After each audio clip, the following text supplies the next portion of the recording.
yang dilakukan di tingkat fakultas. Kalau yang ini kebetulan kami laksanakan di tingkat fakultas, dan hari ini biasanya kalau di tingkat fakultas memang kami laksanakannya berdasarkan rumpun ilmu begitu Bu. Jadi yang ini hasil kolaborasi antara tim pengembangan pendidikan fakultas dengan program studi farmasi dan kimia.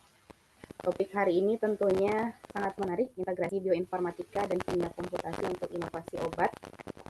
Rasanya di waktu sekarang tidak ada lagi yang tidak berhubungan dengan obat ya Bu. Jadi mungkin semakin lama, nggak tahu penyakitnya semakin banyak mungkin ya Bu ya. Semakin banyak, Jenis semakin penyakitnya banyak yang semakin banyak termutasi sesuai juga. dengan perkembangan. Iya Bu, kalau dulu mungkin karena teknologinya belum canggih, jadi belum ketahui jenis-jenisnya. Jadi harapannya untuk adik-adik mahasiswa nanti ilmu-ilmu yang sudah didapatkan di perkuliahan, baik di program studi kimia ataupun farmasi ataupun kolaborasi antar keduanya, bisa dilihat dalam kehidupan sehari-hari seperti apa. Kemudian nanti tentunya akan banyak informasi yang disampaikan oleh Ibu Dr. Fadilah dalam kesempatan kali ini. Mungkin itu saja sebagai pengantar Bu dari saya. Sekali lagi terima kasih banyak Ibu sudah berkenan untuk berbagi pada hari ini. Dan demikian saya nyatakan studium general dengan topik integrasi bioinformatika dan kimia komputasi untuk inovasi obat dinyatakan dibuka. Terima kasih. Assalamualaikum warahmatullahi wabarakatuh. Waalaikumsalam warahmatullahi wabarakatuh. Terima kasih Bu Dr. Sri Afrinita Irwan untuk pembukaan dan resmi kita sudah mulai para hadirin yang berbahagia. Maka tibalah saatnya kita memasuki inti acara yang sudah dinanti-nantikan oleh mahasiswa sejak joinnya sejak 13.30 tadi. Takut ketinggalan gitu ya. Udah pada semangat ini yang 80 orang, 136 orang udah Ibu catat duluan ya. Adik-adik rekan-rekan semua karena rajin banget udah duluan join gitu ya. Jadi acara inti kita semoga berjalan dengan baik dan terarah agar dimoderatori dan dipandu oleh Ibu Aditya Ayu Wulanda. Beliau ini adalah sosok yang luar biasa, panitia juga di Science Fest, jadi seharian sibuk full, tapi harus menjadi moderator lagi di siang hari gitu. Waktu dihubungin juga, aduh saya sedang sibuk gitu. Sangat aktif ibunya serta memiliki dedikasi yang tinggi di dalam dunia pendidikan dan penelitian. Mari kita sambut hangat Ibu Aditya Ayu Wulanda sebagai moderator untuk memandu jalannya sesi studium general kita sore ini. Kepada Ibu, waktu dan tempat kami persilakan Ibu Ayu. Oke, terima kasih Bu Nur Adliani. Wah, ini berlebihan ya. Tapi sebelumnya salam kenal Ibu Fadila. Rasanya kita baru berjumpa ya Ibu Fadila ya. Sehat Ibu kabarnya? Alhamdulillah, alhamdulillah, Bu Ayu. Alhamdulillah. Ya, baik sebelumnya mungkin perkenalkan dulu Bu Fadila, saya Aditya Ayu Wulanda atau biasa dipanggil Bu Ayu. Saya merupakan salah satu dosen di program studi kimia. Bidangnya lumayan relate nih Bu Oke, dengan iya kami. betul. Di kimia saya di bidang biokimia Ibu gitu ya. Jadi memang Baik. apa namanya beberapa mata kuliah kami juga ada hubungannya dengan bagaimana ya integrasi bioinformatika, kimia komputasi gitu ya dengan desain obat. Mungkin mahasiswa juga nanti ada yang mengenal dengan istilah molecular docking seperti itu ya Bu.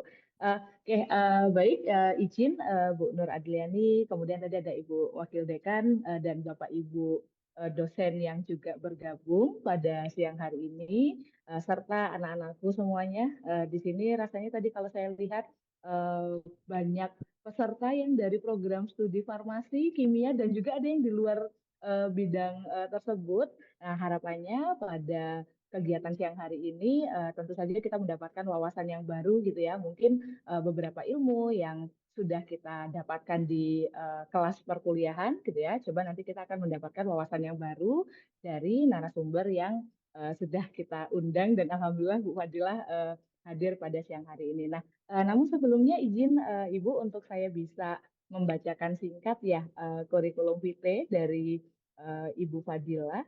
Ini dari panitia atau dari saya akan share screen CV mungkin? karena saya nggak bisa sharing ini rasanya di sini. Sebentar. Sebentar Bu Ayu, saya coba ya, tapi Saya menggunakan dua device. Device yang satunya saya nggak bisa untuk men-share. Sekarang sudah bisa untuk men-share. Sebentar, apakah sudah terlihat di layar? Oke. Oke, baik. Berikut adalah kurikulum vitae. Jadi anak-anakku, Bapak Ibu dosen yang juga hadir pada siang hari ini kita kedatangan narasumber, salah satu dosen dari Fakultas Kedokteran. Punten kalau salah Ibu, dari Fakultas Kedokteran Universitas Indonesia. ya. Beliau adalah Dr. Fadila MSI. Jika kita lihat di sini, background pendidikan beliau menyelesaikan S1 dan S2 di bidang kimia di apa namanya FMIPA UGM ya Bu ya rasanya, dan juga FMIPA UI, kemudian dilanjutkan dengan program doktoralnya S3-nya itu di Fakultas Farmasi dari Universitas Indonesia. Nah, jadi kalau kita lihat berikut adalah beberapa pengalaman leadership beliau gitu ya. Jadi dari 2023 sampai dengan saat ini beliau merupakan koordinator dari mata kuliah PTDB S3 PDIB. Nah, mungkin ini nanti Ibu bisa menjelaskan ini ya Bu ya. Dan juga beliau merupakan ketua Departemen Kimia Kedokteran dari FKUI, dan juga kalau mungkin adik-adik nanti tertarik ya untuk searching mungkin ya di Google Scholar terkait dengan publikasi ilmiah yang sudah beliau keluarkan gitu ya bersama tim. Nah, di sini memang research fokusnya beliau adalah di bioinformatik, medical chemistry, herbal medicine, dan farmakologi. Nah, mungkin adik-adik nanti bisa ya men-search dengan keyword Ibu Fadila, kemudian nanti bisa untuk membaca ataupun mungkin kalau adik-adik relate ya penelitiannya gitu, bisa nanti mensitasi dari penelitian-penelitian yang sudah beliau laksanakan, rasanya dari tahun 2022 sampai 2025 beliau juga aktif apa namanya melakukan publikasi seperti itu. Nah, jadi nanti adik-adik yang misalnya tertarik untuk mengetahui gitu ya, bagaimana ya penelitian yang sudah dilakukan oleh Bu Fadila dan tim gitu ya, atau mungkin ada yang relate. Nah, kalau kita lihat di sini ada beberapa jurnal yang terkait dengan penelitian untuk kanker seperti itu ya. Ada juga pengembangan obat. Nanti adik-adik bisa searching sendiri, karena rasanya ini kalau saya bacakan satu-satu wah, banyak sekali nih publikasi yang sudah dilakukan Bu Fadilah dan tim seperti itu. Nah, adik-adikku, mungkin aku manggilnya adik-adik atau anak-anakku ya di sini. Hari ini kita akan sama-sama belajar. Mungkin kalau di kelas di kimia maupun di farmasi gitu ya, kita sering mengenal ada istilah kimia komputasi gitu ya. Loh, apa ya kimia komputasi itu? Apakah dia bisa nanti kita manfaatkan untuk misalnya dalam hal desain obat? Mungkin adik-adik juga pernah beberapa kali mendengar kata, iya Bu, di kelas aku sering mendengar kata ada molecular docking, mungkin seperti itu ya.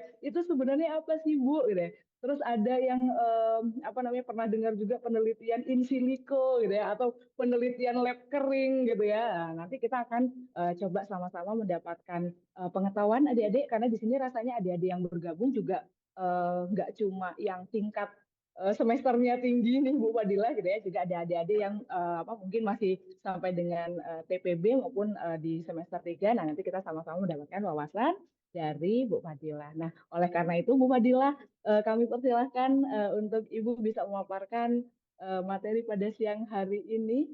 Ibu, nanti kita ada sesi tanya jawab. Namun saya persilakan dulu untuk Bu Fadila bisa memberikan materi terlebih dahulu. Kurang lebih waktunya adalah 1 jam 60 sampai dengan 75 menit, Ibu. Nanti 15 menitnya kita gunakan untuk tanya jawab. Mungkin itu Bu Fadila. Baik. Sekian mungkin CV singkat. Saya serahkan sepenuhnya waktu kepada Bu Fadila. Silakan Ibu. Baik, terima kasih Bu Ayu. Bismillahirrahmanirrahim. Assalamualaikum warahmatullahi wabarakatuh. Ya, selamat Waalaikumsalam siang warahmatullahi ya, wabarakatuh. dari semua yang saya hormati, Ibu Wadek, Bu Sri Efrinita, kemudian Ketua untuk PJ Stadium General Bu Adriani, dan dari Bu Aditya Ayu Wulandari sebagai moderator saya hari ini, dan Bapak Ibu dosen serta anak-anakku sekalian. Ini anak-anak saya pasti. Karena kalau anak saya udah selesai kuliah ya. Jadi saya panggilnya kalau yang apa untuk adik-adik saya panggil anak-anak aja. Kenapa? Biar lebih kita lebih merangkul, mengencourage gitu ya. Karena waktu itu ada Bu Ayu yang memang ke kita gitu ya dari farmasi, kebetulan kita minta laporannya untuk membuat drug respon seperti itu. Bagaimana secara in silico membuat drug respon ya. Ya kayak seperti anak saya jadinya. Baik, saya lanjutkan tadi yang sudah diperkenalkan. Ini Bu Ayu ini terlalu itu banget saya. Sebenarnya saya itu ya kalau S1 saya itu memang di kimia. S2-nya kebetulan di di bioteknologi, di bidang bioinformatika, melakukan dry lab.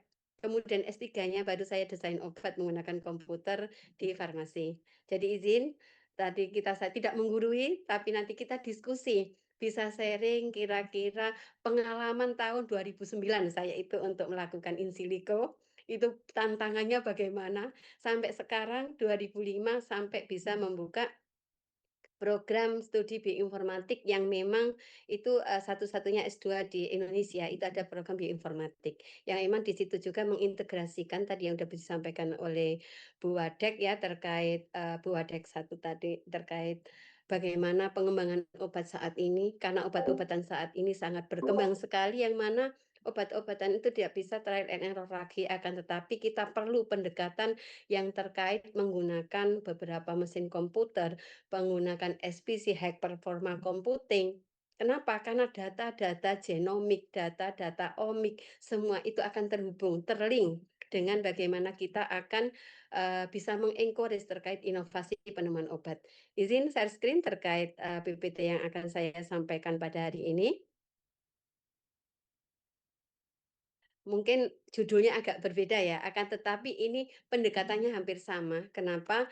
Pendekatannya hampir sama karena memadukan dari kenapa farmasi in the omics era, karena itu melibatkan integrasi bioinformatik, integrating bioinformatik for modern drug discovery. Tentunya kalau bioinformatik pasti ada kimia komputasi, nggak mungkin nggak ada kimia komputasinya. Oke, izin saya share terkait outline yang akan saya berikan hari ini. Yang pertama introduction, apa sih itu farmasi di era omik. Kemudian yang memang menjelaskan sedikit tentang tradisional farmasi versus omik era. Dan ada juga computational drug discovery method, termasuk nanti di unlocking, yang mengawali adanya computational drug discovery tentunya ada Foundation of Omic Science. Dan juga kalau foundation of omic science tentunya ada biochemical air pharmacological target. Kenapa? Ada targetnya. Ada karena suatu disease itu diakibatkan oleh target suatu protein atau target dari suatu mekanisme dari protein atau hormon atau lainnya. Nah, tentunya kita tidak melupakan juga untuk drug discovery tidak hanya dari hasil hebat, tetapi juga drug design dan sintesis secara chemistry. Kemudian bagaimana cara menumpukannya, bisa kita lakukan virtual screening, dan tantangan kita ke depan bagaimana untuk computational method, kemudian drug assessment, drug efficacy, kemudian aplikasinya pada farmasi itu apa saja. Zin sedikit menyampaikan terkait introduction. Sebenarnya kan yang kita jadikan tujuan adalah kita memahami bagaimana terkait peran omik itu. Karena kalau ada integrasi omik, tentunya itu bioinformatik yang akan berperan. Kenapa? Karena dari genomik, transkriptomik, metabolomik, dari metabolit baik dari tanaman maupun dari manusia itu kan metabolomik, hasil metabolitnya. Itu sebagai salah satu yang yang telah merevolusi bagaimana ilmu farmasi maupun ilmu kimia komputasi. Nah, pendekatan ini tentunya butuh orang data science juga. Kenapa? Karena dengan orang data science, untuk mengetahui sistem biologi yang pas, kemudian untuk mengetahui urutan gen itu butuh orang biologi. Kemudian urutan banyak, datanya banyak, butuh orang data science. Mekanismenya butuh orang kimia. Terhadap obat bagaimana responnya butuh orang farmasi. Jadi integrasi bioinformatika ini sebagai salah satu keyword yang memang karena data omik bersifat besar tadi, kompleks, sehingga memerlukan analisis yang canggih, sehingga bioinformatika itu menyediakan algoritma. Bagaimana bioinformatika menjelaskan secara kontemporer drug discovery untuk kita prediksikan, ya. Kemudian apa sih kira-kira identifikasi target yang digunakan? Kalau kita lihat dari sini, kalau berarti nanti kita secara pendekatan genomik ada genomik, epigenomik, metabolomik, dan mikrobiom, termasuk mikrobiom karena ada gut access ke mikrobiom. Ini sedikit cerita, contohnya saya ada kasus diare. Ternyata diare itu pada bayi maupun bahkan pada anak-anak di bawah 5 tahun, pergeseran mikrobiom, shift of mikrobiom, biom itu sangat tinggi sekali. Kenapa? Diversitas mikrobiom itu dibutuhkan. Akhirnya kita metabolomiknya apa sih yang keluar? Itu kita dengan pendekatan omik seperti ini. Nah, kalau kita jelaskan kembali terkait tradisional farmasi versus omik era, tradisional farmasi itu kita berarti ada empiric discovery dan error approach ya, pasti ada trial and error. Ini waktu melakukan target identifikasi sampai lead discovery itu membutuhkan 7 sampai 10 tahun. Ini adalah kira-kira bagaimana preclinical testing terkait berapa biaya yang digunakan, sehingga di sini untuk lead optimasi dan preclinical testing butuh 6 sampai 12 tahun.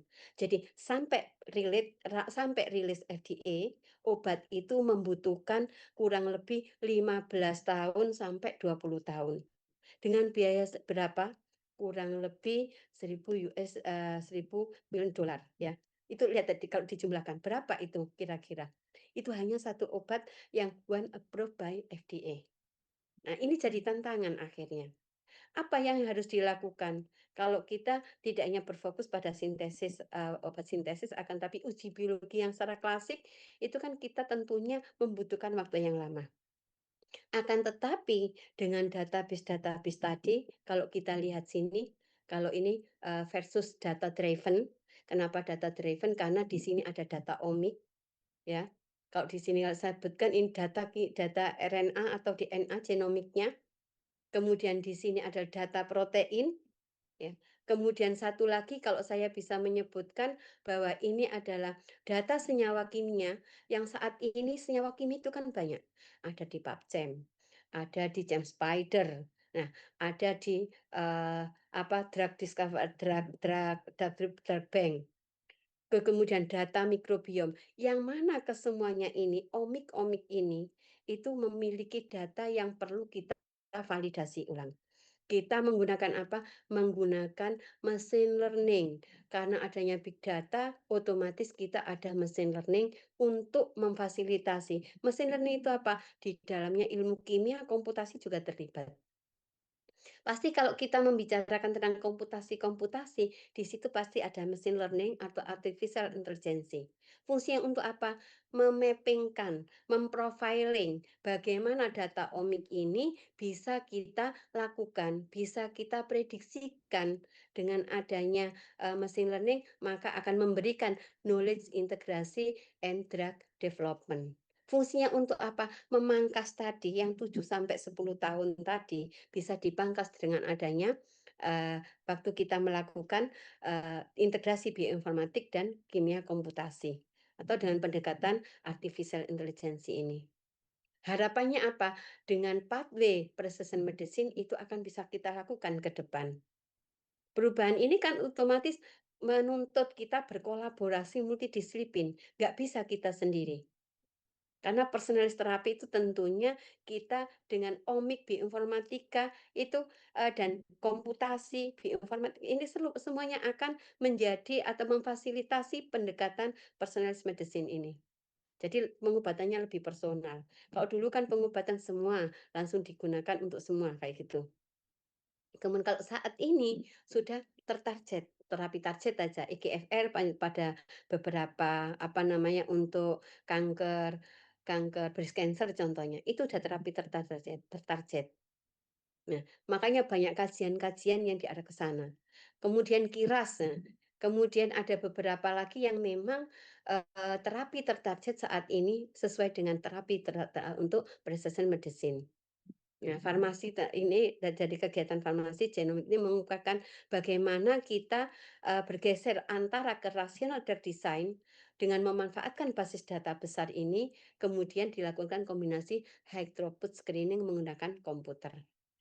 Nah, dengan demikian personalisasi berdasarkan profil genetik dari pasien, kemudian dilakukan farmakogenetik, memang ini bermahal, akan tetapi kita perlu melakukan itu sedikit demi sedikit, nggak bisa langsung. Kenapa? Karena mahal. Kalau bisa saya cerita sedikit tentang whole genome sequencing. Whole genome sequencing bakteri saja itu kurang lebih 7 juta. Kalau whole exome manusia itu kurang lebih 11 juta per sampel. Jadi yang kita lakuin dengan omik itu apa? Mahal Bu, nggak bisa dikerjakan. Bisa. Tidak ada yang tidak bisa kita kerjakan. Dengan apa? Kita lihat database-nya dulu.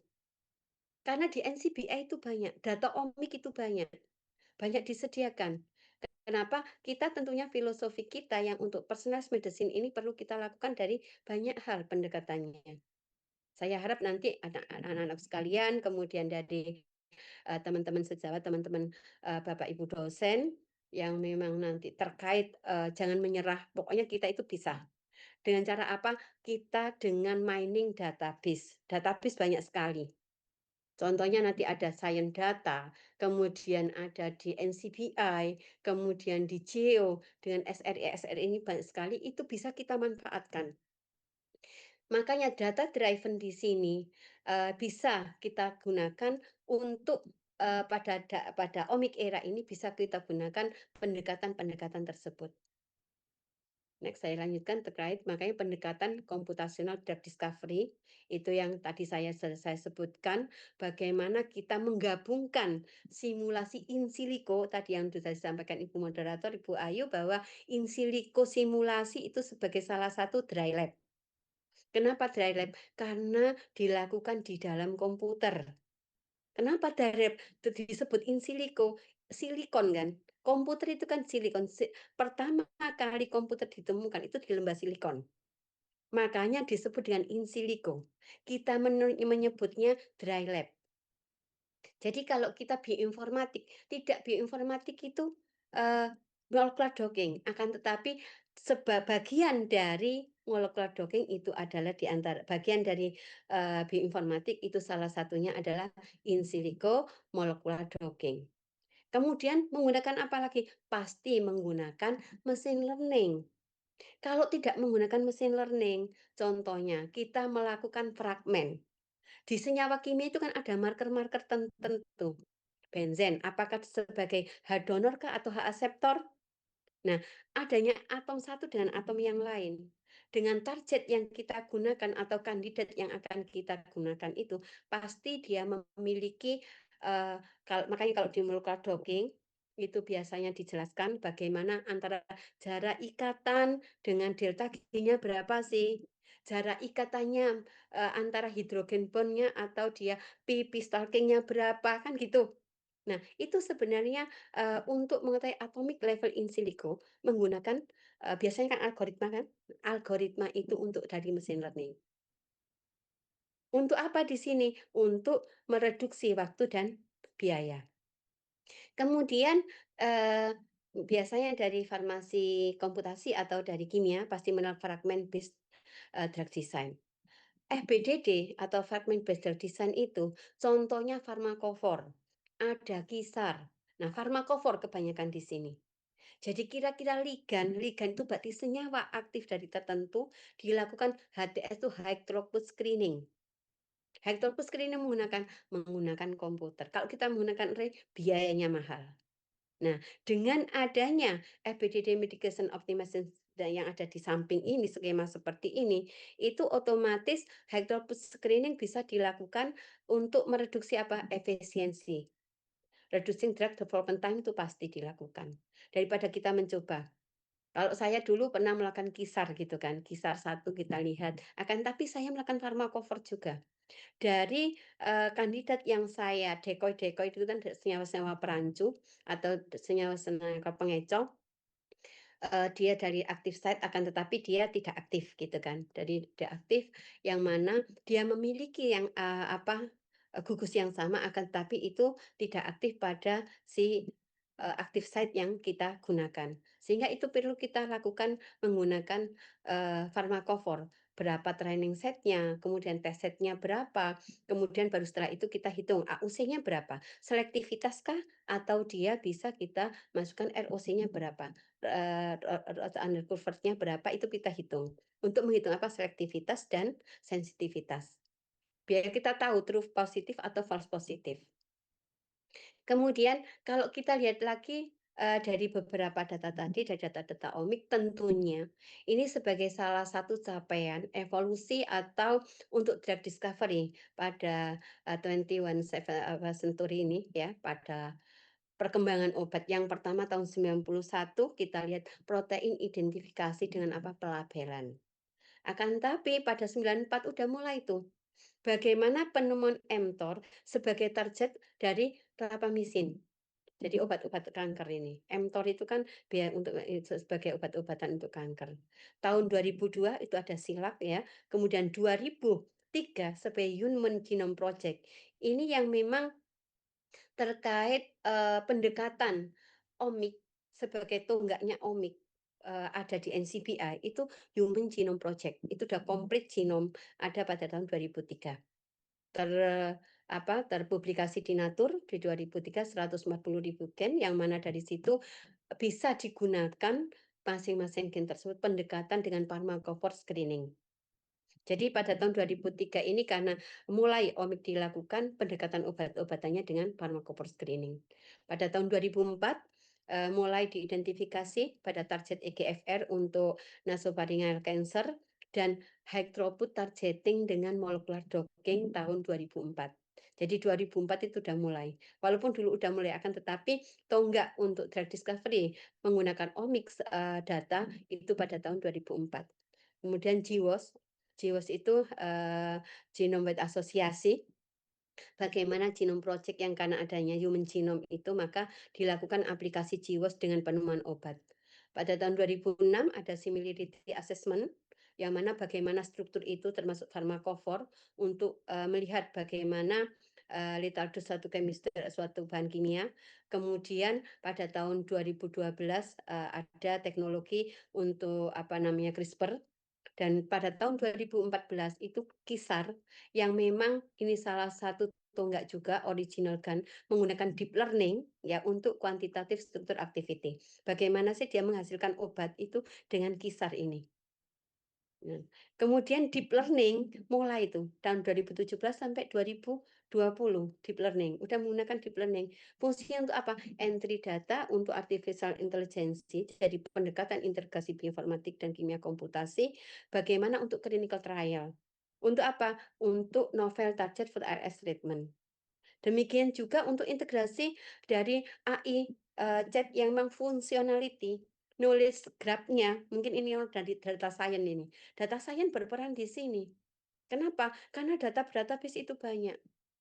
Saya sendiri kalau memang sudah ke arah untuk data science dan sebagainya, bagaimana kita untuk mining data, kalau mining data masih mending ya. Terus bagaimana kita menginput data untuk lagi memasukkan apa saja yang harus itu kan butuh orang data science. Jadi nggak bisa kita berdiri sendiri, akan tapi kita perlu berkolaborasi untuk mewujudkan evolution of drug discovery pada era saat ini untuk inovasi suatu obat. Nah, kemudian tadi sudah saya jelaskan di awal, integrasi omik ini penting. Kenapa dari sini upload epigenomik yang memang kemudian kalau kita lihat di second layer ini menunjukkan yang langsung berhubungan omik itu adalah bahan-bahan ini atau bahan-bahan yang kita gunakan biochemical analysis, genomik, proteomik ini kan dari hasil metabolisme tubuh, dari hasil genomiknya, penanda kita, RNA-nya berarti transkriptomik, metabolomik yang dikeluarkan, proteomik berarti proteinnya. Akan tapi yang ada di second layer ada molekular genetik, sitogenetik dan farmakogenetik itu memiliki peran di second layer. Yang mana ini tentunya didukung oleh pada first layer. Second layer itu kan berarti dia impact-nya dari first layer, dari teknologi omik ini. Nah, tentunya kalau tadi ada omik-omik, pasti dibutuhkan adanya biochemical. Biochemical itu apa? Berarti kalau biochemical, biokimianya bagaimana? Orang-orang yang dari biokimia pasti memahami. Kenapa? Karena dengan biochemical itu maka targeted dari senyawa-senyawa yang memang bisa dilakukan bagaimana kita mengintegrasikan computational tools, kemudian machine learning, kemudian proteome, dan kita mencari, men-screening suatu target yang kita identifikasi itu dengan gimana. Tentunya kan kita harus tahu chemical biology-nya. Makanya biasanya yang kita lakukan apa? Oh, protein, kita lakukan MALDI-TOF. Atau kalau nggak gitu kita lakukan LCM SMS untuk mengetahui urutan dari protein tersebut. Kalau gitu kita menggunakan itu dengan beberapa peralatan. Akan tetapi dari MS Dial itu tidak bisa langsung kita masukkan ke dalam data, akan tapi itu MS Dial itu bisa kita transformasikan. Oh, ternyata dia mengalami perubahan konformasi. AlphaFold contohnya. Nah, AlphaFold itu kan hasil dari pengembangan protein struktural, ya. Jadi biologi struktural itu hasil dari AlphaFold, diantaranya pengembangan dari LC-MS proteomic. Menggunakan apa? Menggunakan mesin learning dan artificial intelligence. Perpaduan kimia komputasi dan bioinformatik yang memang dia di situ memanfaatkan algoritma sebagai computational tool-nya. Nanti diharapkan apa? Ada drug target yang kita peroleh, kemudian harapannya therapeutic targetnya berarti dari proteinnya, ya, protein yang kita gunakan, protein ini kan nanti dikembangkan lebih lanjut untuk kita gunakan sebagai drug target. Atau kalau memang kita dari biological, dari langsung dari pasien dan sebagainya, ya berarti sampel itu harus kita lakukan atau kita hasil optimasi. Kita melakukan, contohnya kita mau mengisolasi suatu protein. Kita melihat protein dari mana? Bisa dengan cryo-EM. Di sini cryo-EM itu ada di BRIN, tapi itu masih terbatas orangnya juga. Untuk teknologinya juga lumayan, satu cryo-EM itu harganya juga kadang-kadang kita tidak habis pikir, dengan itu akhirnya kita lakukan tetap LC-MS atau MALDI-TOF. Nah, fungsinya apa cryo-EM itu? Biological molekularnya, atau proteinnya, atau targetnya. Target ini akan divalidasi. Nah, kemudian baru kita akselerasikan kira-kira bagaimana improving drug efficacy dan safety-nya. Kemudian sebagai tambahan, ya, ini terkait foundation omic science tadi tidak bisa berdiri sendiri, akan tetapi perlu artificial intelligence. Di artificial intelligence itu apa saja? Omic data model, genomic transcriptomic dan lain sebagainya. Dan tentunya ada signaling pathway. Kalau nggak ada signaling pathway, kita nggak tahu. Contohnya mencari KIGG atau kita mencari ke reaktom. Di reaktom itu kan kita nggak tahu genomik itu tersebut berkaitan dengan apa. Nah, agar kita tahu bahwa signaling pathway-nya, agar kita tahu informasi aktif site-nya itu apakah berubah atau tidak, termutasi atau tidak, atau dia terjadi perubahan konformasi, maka dilakukan molecular docking itu tadi. Makanya dengan artificial intelligence kita bisa melihat bagaimana biomarker targetnya, kemudian drug target setelah interaksi atau farmakokinetik prediksi. Kemudian untuk saat ini kita juga di FKU itu mengembangkan untuk clinical trial design. Itu sudah kita mulai pengembangan dengan menggunakan AI atau dengan bioinformatika. Pendekatannya kira-kira masing-masing pasien itu kita lihat secara genomiknya, kemudian dari genomik tersebut kita lihat untuk farmakogenomiknya kita profiling, kemudian kita hasil treatment-nya kita lihat. Untuk clinical trial apakah dia memungkinkan atau enggak, memiliki efficacy atau memiliki untuk kemungkinan dia resisten atau enggak, itu bisa kita prediksikan di awal. Tapi itu harus lewat genomik dulu. Genomik kita lakukan profiling. Baru kita lakukan identifikasi prioritasnya apa yang diberikan. Nah, ini integrasi terkait machine learning dan bioinformatik. Tadi yang sudah saya sampaikan ada lethal dosage chemistry, ada gizi chemistry, ada probe kan biasanya kita. Kemudian photo affinity, berarti ini affinity base menyebutnya. Jadi kalau kita mengambil secara bioinformatiknya, ada beberapa cara eksperimental dan ada cara komputasi. Kalau cara eksperimentalnya berarti kita melihat binding affinity-nya. Binding affinity-nya berarti dengan apa? Dengan RNAi. Kemudian dengan chemical genetik, ini mahal dilakukannya. Kemudian comparative profiling. Comparative profiling ini lumayan karena kenapa dia masih menggunakan LC-MS, akan tetapi untuk stable isotope labeling, kemudian amino acid in culture itu masih isotope labelingnya ini yang bermasalah. Kenapa? Karena harus ada pada ruang yang memang bebas untuk apa karena radio labeling ya, untuk radioaktifnya itu perlu kita pertimbangkan. Nah, untuk pendekatan komputasi kita bisa lihat pharmacophore screening, bisa kita melalui reverse docking. Kenapa disebut reverse docking? Karena kita berbasis yang sudah ada baru kita lakukan docking ulang. Jadi tidak memilih suatu docking itu tidak acak, akan tetapi kita akan reverse kembali.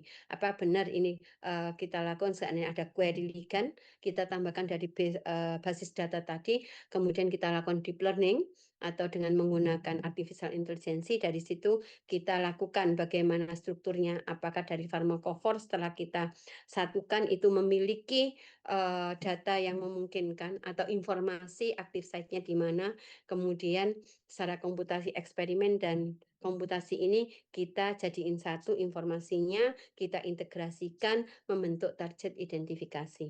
Jadi antara eksperimental dengan komputasi ini kita menggunakan omic database. Nah, berarti kenapa? Karena melihat dari genomiknya ada, yaitu tadi di genomik, kemudian epigenomik, kemudian dari sini kita lihat metabolomiknya. Nah, ini kalau dari sistem yang sekarang saat ini dilakukan oleh banyak pendekatan saat ini namanya PPI. PPI itu protein-protein interaksi. Ini pasti juga berdasarkan database. Kalau dari ututannya sistem biologi and pharmacology. Ini kebanyakan orang farmasi ataupun orang data science itu memanfaatkan ini. Kenapa? Semuanya itu dari database. Contohnya, saya di sini ada collection database yang mana dari literal text mining-nya dia bisa kita lihat segini banyak pasien. Jadi ini semua in silico, bukan in silico, secara computerized. Ya. Kemudian bagaimana kita tahu redundansi sinonim gennya harus kita remove. Maka kita pre-processing namanya. Kemudian kita identifikasi unique gennya. Gen apa sih yang identik? Dengan apa? Dengan biogrid. Kemudian kita lakukan lagi dengan gene card. Itu sebagai salah satu unique gen, kira-kira gen apa yang ada di situ. Baru setelah kita lakukan untuk remove redundan sinonim gen, kita lakukan unique gen, kita identifikasi, baru kita lakukan PPI, protein-protein interaksi human database. Menggunakan apa? String, bisa menggunakan MIME, bisa menggunakan InTag atau dengan Cytoscape. Kemudian dari sini akan kita filter.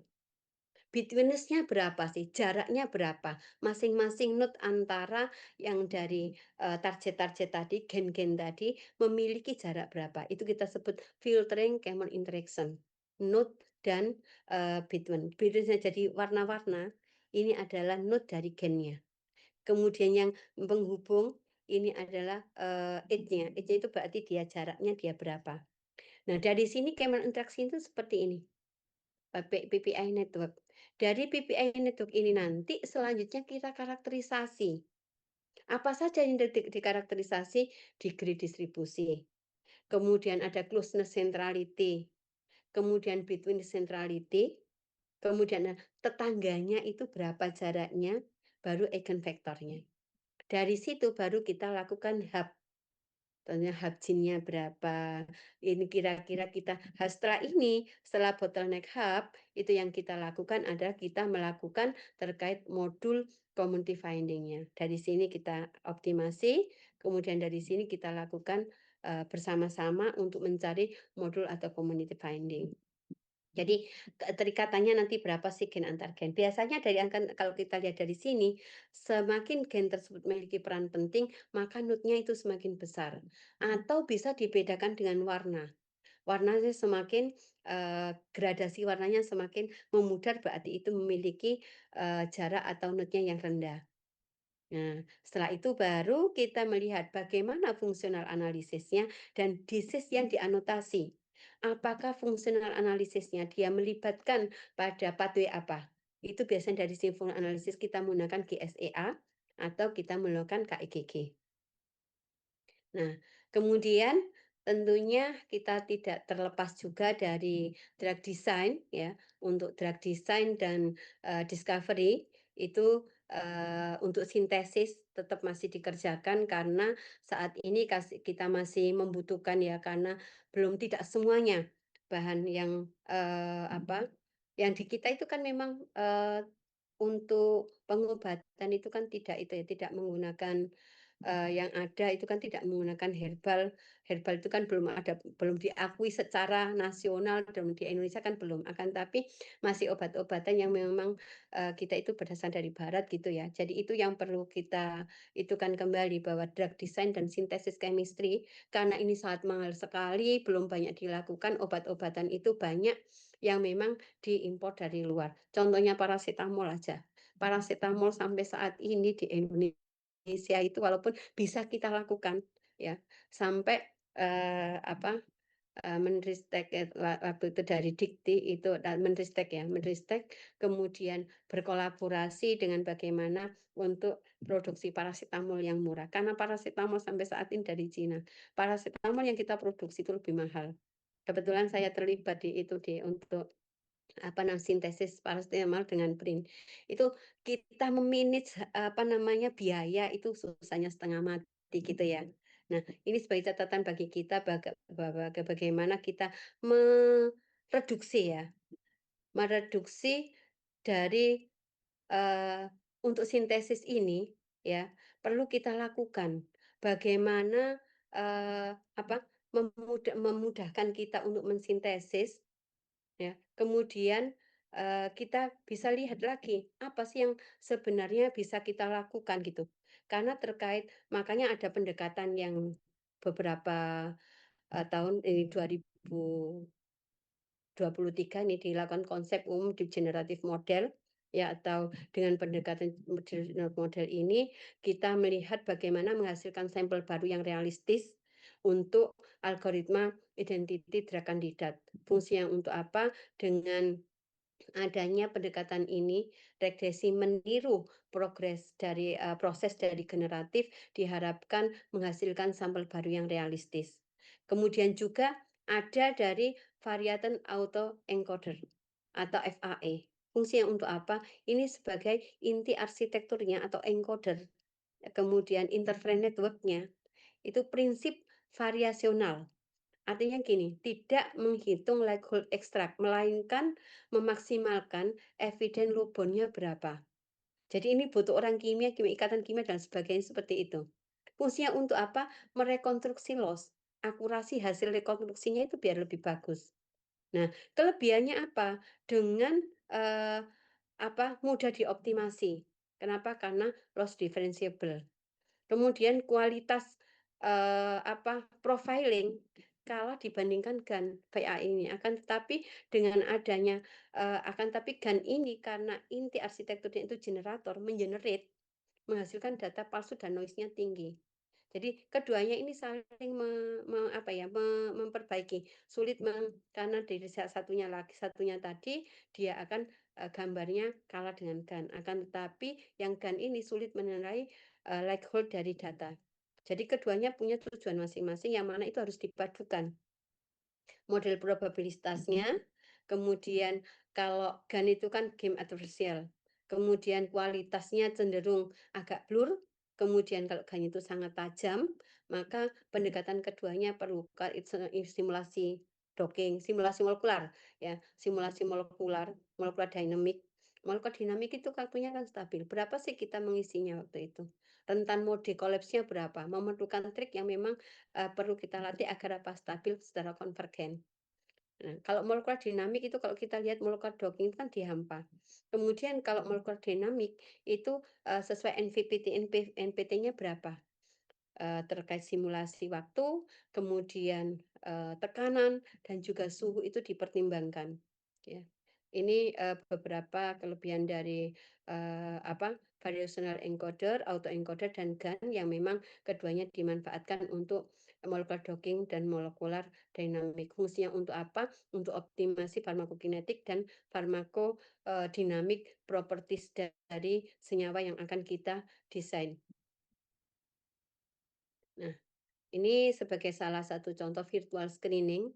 Virtual screening itu ini pendekatannya kemarin kita lakukan untuk COVID dengan kolaborasi dengan IPB yang memang dari sini bisa kita lihat bagaimana kuantitatif chemical library ternyata dari hampir 10.000 yang kita lakukan virtual screening atau kita buat chemical library, kemudian kita lakukan molecular docking dan komputasi, dan kita dengan pendekatan machine learning terkait bagaimana pharmacophore modeling ini memberikan harapan kepada kita minimal kira-kira dari 1.000 senyawa ternyata ada 3 kandidat atau berdasarkan size-nya, diversity-nya. Nah, dari sini kita bisa lihat scoring function-nya. Scoring function ini selanjutnya kita lakukan molekular screening. Dari screening kita hasilkan beberapa kandidat yang memang kita jadikan sebagai lead compound, bukan drug discovery tapi lead compound. Yang lead compound itu harus memiliki identified possibility-nya tinggi, docking score-nya itu minimal, ya. Kemudian reduksi di similar molekulnya bias-nya itu harus rendah. Nah, kemudian tahapan selanjutnya itu ada integrasi multi-omic data. Multi-omic data berarti kalau tadi udah ada bagaimana machine learning, maka saat ini yang bisa kita lakukan adalah target validasi, experimental evidence target. Kemudian hit screening.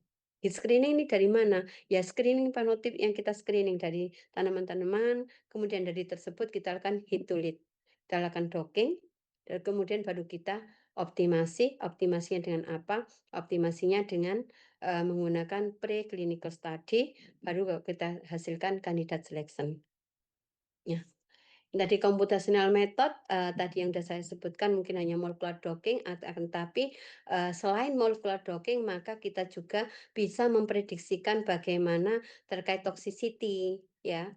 Jadi tidak hanya molecular docking dan tidak hanya molecular dynamic, akan tetapi dari computational itu atau secara kimia komputasi dengan integrasi bioinformatik kita bisa lakukan kisar, kemudian kita lakukan prediksi bagaimana toksisitasnya, kemudian bagaimana terkait dia di lung, kemudian di fat, kemudian di liver.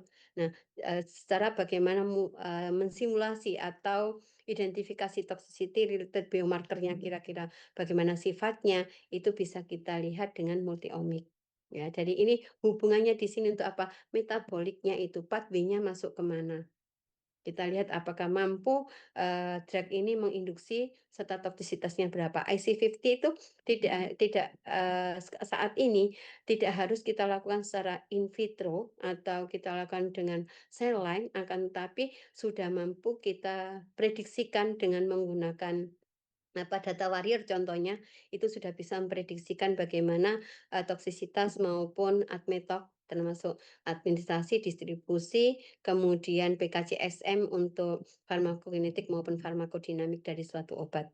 Ini membantu kita bagaimana terkait obat-obatan atau senyawa-senyawa yang akan digunakan ini ke depan, baru kita prediksikan secara yang lead compound tersebut kita gunakan sebagai lead discovery untuk prediksi preklinik. Contohnya in vitro, in vivo pada hewan coba, dan juga nanti ke preclinical study atau ke klinik fase 1. Ya. Berikut adalah beberapa translational atau aplikasi di farmasi. Yang pertama adalah personalized medicine dan pharmacogenomic, kemudian biomarker discovery for disease and treatment response, kemudian ada drug repurposing using omic database, kemudian reducing adverse drug reaction through bioinformatics, dan integrating omic for drug formulasi, pharmacokinetic, and pharmacodynamic. Ini sebagai salah satu contoh bahwa pendekatan omic atau pendekatan integrasi bioinformatik dengan kimia komputasi untuk farmakogenomik dan proses farmasi itu bisa kita lakukan sekali. Kenapa? Setelah dilihat dari pengurutan genom, ini dari penelitian dari Ashraf dan kawan-kawan menunjukkan kepada kita bahwa setelah diurutkan farmakogenomik dari pasien varian genetik ini mempengaruhi respon terhadap obat dengan apa? Berevolusi dari analisis satu gen, analisis semua genomnya, kita lakukan varian calling. Dari varian calling itu kita bandingkan, kita kemudian kita samakan berapa sih CNV-nya, ya. Kemudian kita lihat lagi mutasinya, pattern-nya bagaimana. Nah, mutasi pattern, kemudian epigenetik regulasi ini bisa kita lihat fenotip variability-nya. Dari mana? Dari genotype yang terdeteksi dari hasil sekuen tadi.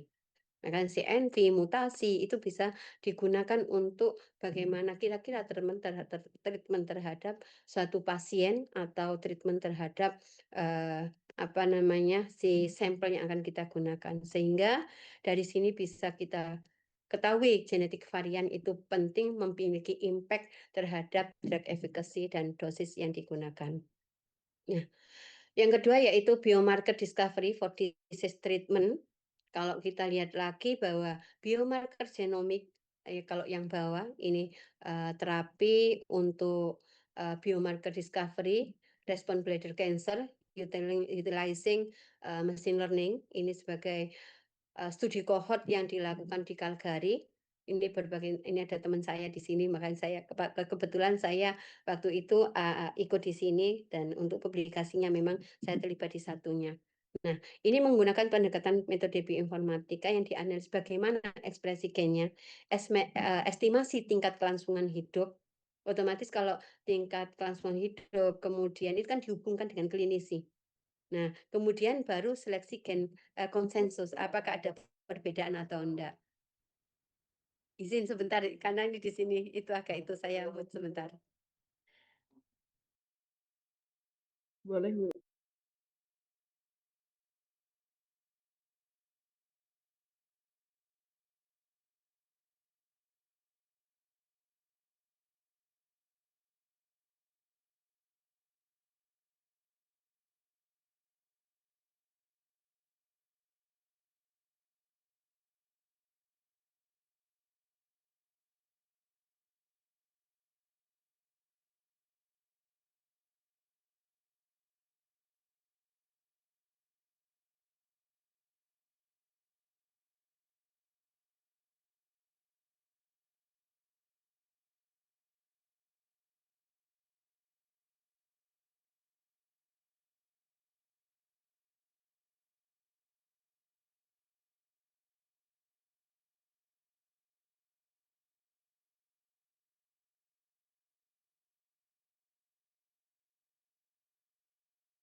Baik, saya lanjutkan kembali. Mohon maaf, karena kalau saya itu nanti daripada nggak dengar sebelah yang sana ya, jadi saya mohon maaf.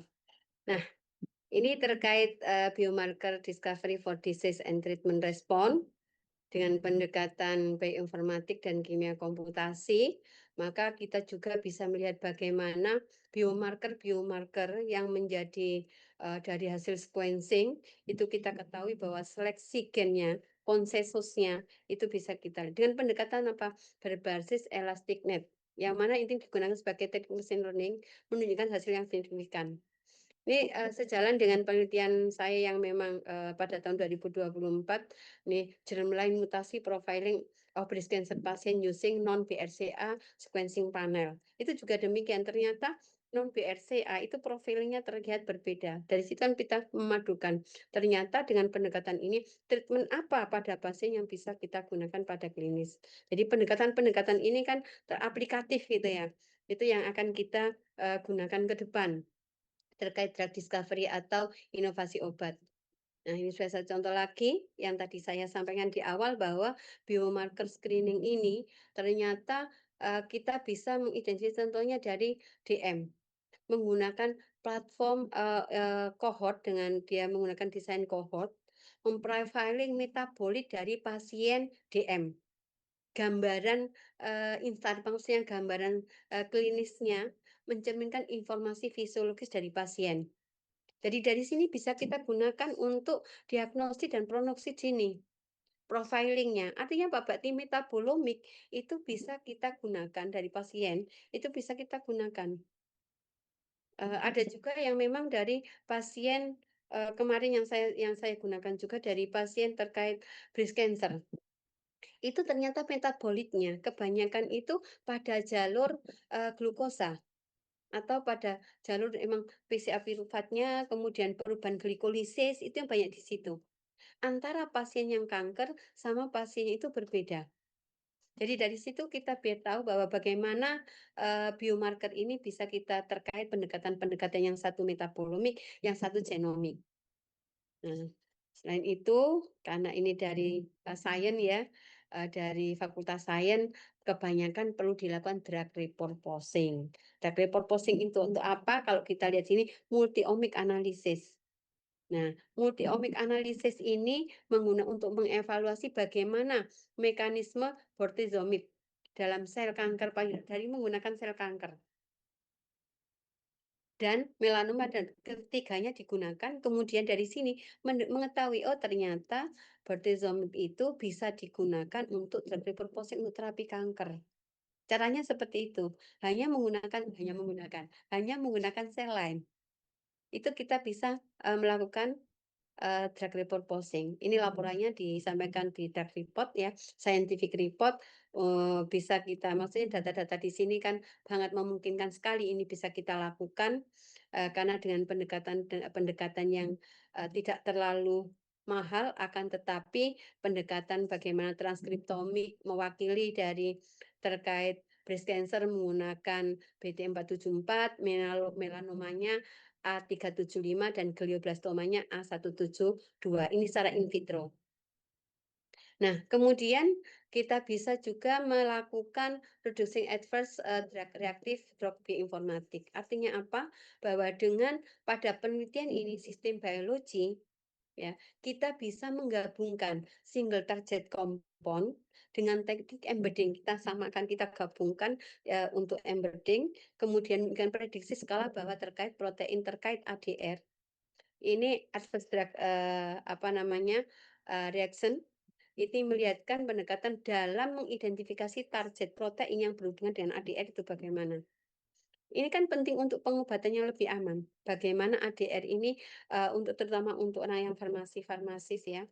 Jadi kita bisa lakukan itu untuk reduksi adverse drug reaction menggunakan pendekatan bioinformatics. Ada juga integrasi omik data formulasi farmakokinetik. Ini dilakukan oleh Lazaro dan kawan-kawan. Dengan pendekatan omik ini, mereka bisa melakukan bagaimana melakukan tutorial for clinical pharmacologist. Mengintegrasikan apa? Model mekanisme dalam pengembangan obat, imun, onkologi sebagai contoh model yang digunakan ini untuk imun terkait kanker yang mana dia dikalibrasi, dibuktikan transkriptomik secara pada pasien klinis. Jadi pendekatannya hanya transkriptomik. Transkriptomik kan dengan apa? Dengan PCR itu bisa kita lakukan. Kemudian bisa juga dengan menggunakan pendekatan simulasi uji klinik secara virtual yang diinformasikan oleh data omik dalam pengembangan terapi kanker. Ini juga masih terkait integrasi bagaimana spasial multi-omic analysis untuk clinical trial imunoterapi respon terhadap biomarker discovery. Fungsinya untuk apa? Analisis multi-omic lagi. Ya, dari uji klinis dengan uji klinis virtual memprediksikan respon imunoterapi itu dan penemuan biomarker. Yang mana dari pendekatan ini menunjukkan bagaimana integrasi data omik dapat meningkatkan pemahaman terhadap mekanisme terapi dan identifikasi biomarker. Ini baru karena penelitian ini baru April 2025. Nah, ini mungkin sebagai penutup yang memang sesuai yang disampaikan oleh Bu Ayu tadi. Saya hanya ingin mengencourage atau saya mengajak teman-teman, ayo kita lakukan bareng-bareng terkait simple research in omic and bioinformatik untuk penemuan obat dan biomarker. Yang pertama bisa kita lakukan farmakogenomik dan drug response. Itu berarti kita menggunakan PCR amplifikasi ya dengan sampel dari pasien atau kalau nggak ada mungkin bisa dari biomarker yang kita gunakan contohnya menggunakan menggunakan sel lain itu memungkinkan. Nah, bioinformatiknya apa? SNP analisis, kemudian genotype dan in silico drug response prediksi. Ya, kemudian antibiotik resisten, targetnya apa? Blatem ataupun lainnya, gen-gen dari bakteri. Kita juga bisa melakukan PCR on bacterial DNA. Kita lakukan selanjutnya dengan sequence alignment, metode bioinformatiknya.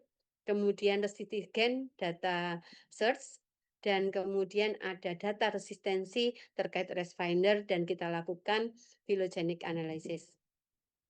Yang kedua ada drug induced gene ekspresi, yang mana di sini ada mengetahui detoksifikasi gen.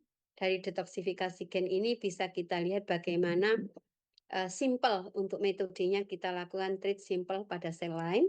Dan untuk bioinformatiknya kita melakukan pathway enrichment atau fungsional anotasi. Ya. Kemudian microbial drug target screening ini yang mungkin untuk drug kandidat atau kimia komputasi itu bisa ke arah sini juga. Dengan cara apa? Yang mudah adalah biosintesis, fokus targetnya adalah PKS atau NRP atau biosintesis gene. Dari biosintesis gene ini nanti secara wet lab bisa kita lakukan pada isolasi DNA dari tanah atau tumbuhan mikrob lainnya, kemudian kita PCR-kan. Untuk bioinformatiknya apa? Genome mining. Nah, ini bisa nih yang kimia komputasi dan integrasi bioinformatik bisa. Target prediksi dan virtual screening. Demikian juga untuk ADR yang tadi asosiasi drug gene deteksi, kita bisa lihat toksisitasnya dan metabolismenya. Simple untuk metodenya secara wet lab kita bisa lakukan PCR pada DNA from model cell. Kemudian bioinformatik modelnya kita lakukan network analysis dan prediksi modeling for toxicity. Jadi ini pendekatannya kebanyakan secara virtual screening. Ya, tidak hanya jadi molekular dockingnya nanti berbasis data banyak, kita gunakan virtual screening.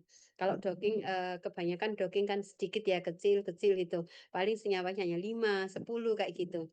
Nah, akan tetapi kalau untuk pendekatan ini kita perlu melakukan data yang besar. Data yang besar tersebut kita lakukan dengan PPI dulu. Virtual screeningnya itu harus menggunakan target apa yang akan kita gunakan. Nah, setelah itu baru kita lakukan terkait molekular dockingnya. Nah, take home message-nya dari Farmasi into the Omic Era terkait integrasi bioinformatik dan kimia komputasi. Yang pertama, kalau kita lagi from traditional to omic, shift from trial and error to data-driven and personalized therapy. And important of bioinformatics sebagai accelerate drug discovery, virtual screening, and molecular design. Kemudian untuk biochemical and omic target, gene, protein as metabolite, as biomarker and therapeutic target. Untuk drug safety, kita bisa menggunakan computational prediksi toxicity dan adverse drug reaction.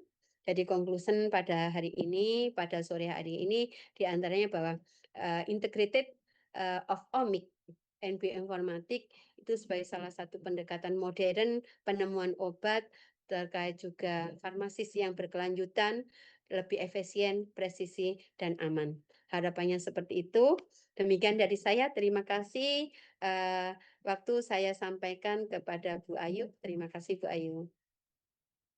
Oke, baik, terima kasih Bu Fadilah. Ya, itu adik-adik ya, tadi kita sudah mendengar ya penjelasan tentang bagaimana sih peran bioinformatika gitu ya. Tadi secara realnya apa sih yang bisa kita lakukan gitu ya untuk beberapa hal tadi dalam hal biomarker, inovasi obat, bahkan nanti ke arahnya ke penemuan obat baru gitu ya, yang tentu saja itu perkembangan yang sekarang ya Bu, itu mungkin kalau sebelumnya kita tadi seperti yang di awal Ibu bilang, menemukan obat prosesnya dari praklinik sampai dengan akhirnya obatnya keluar itu bisa memakan waktu bertahun-tahun, tapi dengan memanfaatkan bioinformatika dan kimia komputasi kita bisa memangkas waktunya gitu ya Bu ya. Kita bisa melakukan pendekatan-pendekatan sehingga nanti bisa mendapatkan hasil yang diinginkan. Nah, oke, baik. Seperti yang tadi sudah saya sampaikan, adik-adik, ini monggo, mungkin saya akan langsung nih masuk ke sesi tanya jawab dengan adik-adik semua. Jika ada yang ingin bertanya, boleh mungkin tadi sudah saya sampaikan, boleh menulis di kolom chat atau boleh raise hand langsung, karena nanti ini dari fakultas menyediakan 3 bingkisan menarik nih untuk 3 pertanyaan terbaik pada siang hari ini. Monggo, silakan. Saya tawarkan dulu ke adik-adik, boleh langsung reset jika ingin mengajukan pertanyaan. Silakan. Wah, ini apa namanya, antusiasnya artinya cukup banyak nih, ada 150 sekian peserta ya yang masuk di ruangan Zoom kita. Monggo adik-adik, jika ada pertanyaan boleh langsung raise hand atau apa namanya, boleh menuliskan di kolom chatnya. Silakan. Ada atau mungkin sambil menunggu ini kali ya Bu ya, ada yang mengetik ini, malah saya penasaran ini Bu, kalau di mungkin dari saya dulu mancing ya ini ya Bu ya, mahasiswa. Ya, Nah, silakan, kan silakan. Ibu mungkin Silakan. ketertarikannya kan di bidangnya ya, kalau kita nyebutnya biasanya lab kering gitu ya Bu ya. Eh, ini dulu saya Ya. karena saya apa namanya yang bekerja di lab bahasa itu kadang memang apa dalam tanda kutip ya ngiri ya Bu ya, kita kalau di lab bahasa kan dengan proses yang begitu panjang seperti itu, Betul. di lab kering dengan prediksi seperti itu sampai akhirnya apa namanya mendapatkan hasil dengan beberapa pendekatan seperti itu. Nah, tapi yang saya ingin tanyakan, tantangannya apa sih Bu? Karena kan kalau untuk mahasiswa sendiri ya Bu, mungkin untuk mereka yang tertarik, apalagi di sini ada mahasiswa kimia, mahasiswa farmasi, mungkin ada juga mahasiswa Oke. dari sains data juga gitu. Tantangannya apa Bu? Kalau misalnya kita pengen, ya ini kan dalam tanda kutip kita pengen, oh mau nanti arahnya ke pengembangan obat, tapi dengan memanfaatkan bioinformatika dan kimia komputasi gitu ya, perangkat lunak ya Bu ya. Nah itu tantangannya Ya, apa Bu? Biasanya yang sering baik. ditemukan Bu. Terima Nah, kasih. mungkin itu dulu Bu. Ya, terima kasih. Baik, terima kasih Bu Ayu pertanyaannya. Ini saya itu mengenal bioinformatik sejak 2008 Bu Ayu. Kebetulan karena bidang saya, kebetulan saya waktu itu belajarnya saya diminta pembimbing saya itu ke Singapura. Karena harus saya di kimia memang, akan tetapi untuk kekhususannya ke bioteknologi ke arah bioinformatik. Nah, dari situ yang pertama kendalanya, saya itu pernah 1 bulan itu tidak bisa. Kenapa? Karena kan waktu itu belum ada yang langsung, kok sekarang itu udah lebih enak. Ada Swissdoc langsung itu kita mensubmit dan sudah dapat. Dulu itu kita harus melakukan itu dulu, kita melakukan bagaimana L ketemu itu kita kode itu sendiri gitu loh ya. Jadi itu suatu tantangannya. Yang kedua basis datanya itu kalau di kita basis data tidak lengkap dan banyak yang bias. Contohnya data struktur protein, kemudian aktivitas senyawa kimia. Dulu itu kita belum bisa mendapatkan decoy kayak gitu. Jadi untuk farmakofor contohnya, kita kan harus mengirim decoy tersebut itu ke contohnya DUD. DUD itu untuk apa senyawa-senyawa decoy. dari database yang memang sudah dikirimkan. Contohnya satu senyawa itu bisa dapat deko itu kadang-kadang 10 lebih, kadang 50, tergantung dari dia di iterasi dari komputer yang dilakukan di SPC yang web tersebut. Itu kita dulu belum ada. Kemudian variabilitas data biologi, polimorfisme genetik, itu harus kita pertimbangkan. Kemudian lingkungan seluler yang ada di waktu kan kita menggunakan PDB ya dan sebagainya, itu kita harus lihat juga bagaimana sih apa namanya untuk lingkungannya dia polimorfisme genetiknya dari yang ditranslasikan menjadi asam amino atau proteinnya itu bagaimana kita harus lumayan. Kenapa? Karena prediksi binding affinity atau toksisitasnya itu bisa meleset kan dari situ itu. Nah, kemudian adalah keterbatasan komputer kita. Makanya kadang-kadang komputer itu tiap orang berbeda-beda kan.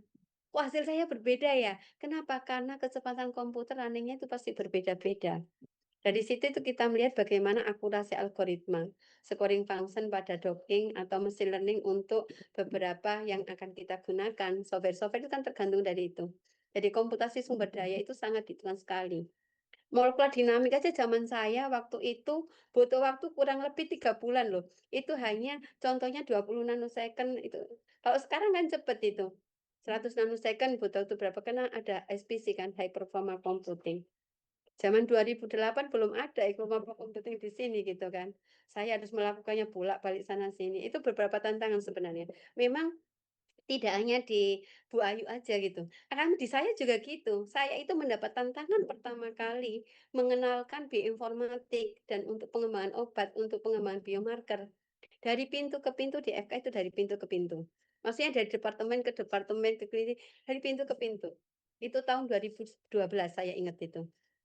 Itu nggak ada yang mau, "Oh, di depan komputer aja kok, masa di depan komputer bisa?" Nah, akan tetapi baru 12 tahun kemudian, oh ternyata kita bisa gunakan loh prediksi. Dan sampai saat ini pun ada beberapa yang memang anti, nggak mau. Yang namanya itu ya harus wet lab. Padahal kalau kita pendekatan walaupun sudah kita suguhkan ya, kita suguhkan terkait beberapa apa namanya, beberapa contoh-contoh, beberapa success story kayak gitu kita kasihkan contoh, "Ini loh success story-nya, bahwa dengan pendekatan omik dan lain sebagainya itu bisa kita gunakan untuk menemukan drug discovery atau penemuan obat kandidat atau dan juga kita mencari biomarker-biomarker terkait diagnostik." Sebenarnya itu banyak sekali sih sebenarnya. Apalagi validasi eksperimentalnya yang lumayan kesenjangan itu agak tinggi kalau harus kita itu bridging-kan kan itu. Bagaimana gap tersebut kita bisa menjembatani antara untuk validasi secara eksperimental. Itu Bu Ayu.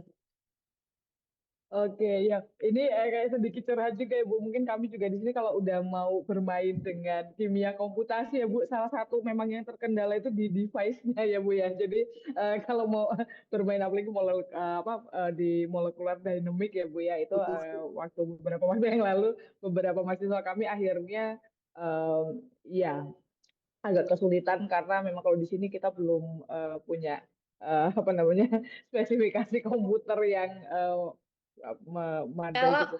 kalau untuk Gimana lebih Bu? mudah pakai itu Ada. aja Bu Ayu. Pakai lebih mudah pakai di Haddock itu kan ada itu ya. Ya atau itu ada itu. Jadi kita berbasis itu aja akan tapi itu udah lumayan kok udah bagus sekarang. Jadi web server yang kita bisa kirimkan itu akan tapi itu kan terbatas karena kan memang dia standalone ya. Jadi bisa diakses oleh semua dan bisa dimanfaatkan semua.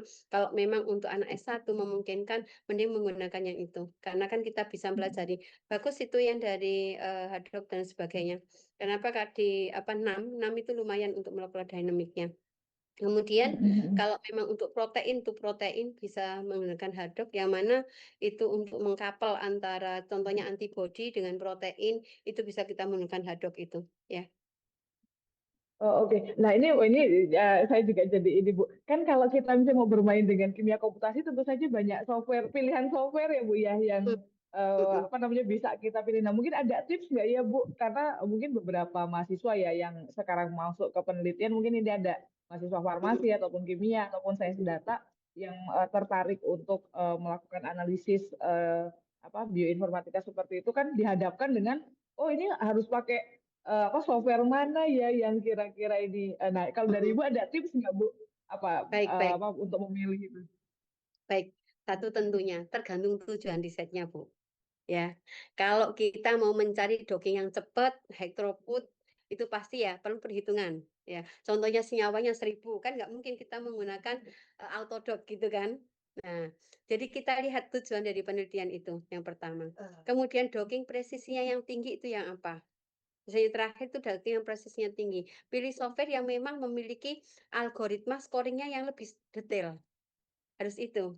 Kemudian kalau MD jangka panjang, berarti yang kita lakukan apa? Stabilitas kompleks dari MD-nya, itu kita melihat terkait engine MD-nya, efisiensinya, itu harus kita pertimbangkan. Kemudian yang kita pertimbangkan lagi adalah kriteria pemilihan docking diantaranya rigid docking kah untuk screening cepat atau fleksibel docking kah? Itu kan untuk yang protein yang stabil, yang fleksibel. Kemudian scoring function, karena scoring function itu penting untuk mendukung dari binding free energinya. Force field secara berbasis fisika. Kemudian kemudahan penggunaan, itu kita jadikan juga. Kenapa? Karena dari kemudahan penggunaan itu akan kita ketahui contohnya GUI-nya Pyrex, Chimera itu kan menggunakan GUI. Kemudian kalau autodock, kemudian autodock Vina, dock 6, tergantung preferensi. Kalau mau yang mau, oh saya kemudahan pengguna gitu kan, oh Pyrex, Chimera itu gampang. Atau CLI itu kan berarti dia menggunakan autodock Vina, dock 6, autodock itu menggunakan itu, Bu. Dan tentunya lagi tergantung, ada yang lisensi berbiaya, ada yang enggak, itu Bu. Jadi kalau menurut saya untuk pertimbangannya itu tergantung dari kebanyakan yang rekomendasi populer itu kalau autodock Vina itu kan memang karena open source ya cepat dan banyak tutorial. Kemudian grid atau dari Schrödinger itu juga akurasi tinggi. Kemudian tapi berbayar kalau grid itu. Kan jadi pertimbangan-pertimbangan kita seperti itu, Bu, ya. Terus saat ini yang lumayan bagus itu Swissdoc, Bu, itu lumayan bagus loh. Web base-nya atau package-nya itu lumayan bagus, ada PP interaksinya berapa, itu dimasukkan. Kemudian ada langsung ditunjukkan 2 dimensinya, 3 dimensinya. Untuk screening ringan yang memang mahasiswa-mahasiswa itu bisa kita lakukan terkait dengan menggunakan Swissdoc ini. Itu mungkin Bu ya. Kalau untuk MD bisa Gromag atau Ember. 6 itu tadi yang saya sarankan sih 6. Karena 6 itu kan performanya lumayan sistemnya lumayan agak besar ya. Bisa kita gunakan 6 itu. Itu Bu Ayu Oke, dari saya. baik Bu Fadila, ini tadi device saya yang satunya apa namanya Oh, mati baik. Bu, ini jadi saya menggunakan device ini ternyata kameranya nggak bisa Baik, dinyalakan. nggak Mungkin apa-apa, saya nggak apa-apa Bu terdengar nggak Ayu. Ibu ini? Sudah terdengar, Oh terdengar. ya, baik Ibu. Tadi saya sudah mendengar jawaban Ibu ya. Jadi memang bergantung ya Bu ya. Kita mau tujuan risetnya Tujuan. apa. Kemudian juga mungkin itu tadi ya Bu ya, karena ada beberapa software yang berbayar gitu ya. Mungkin juga menyesuaikan Jadi dengan kebutuhan pertimbangan. mahasiswa.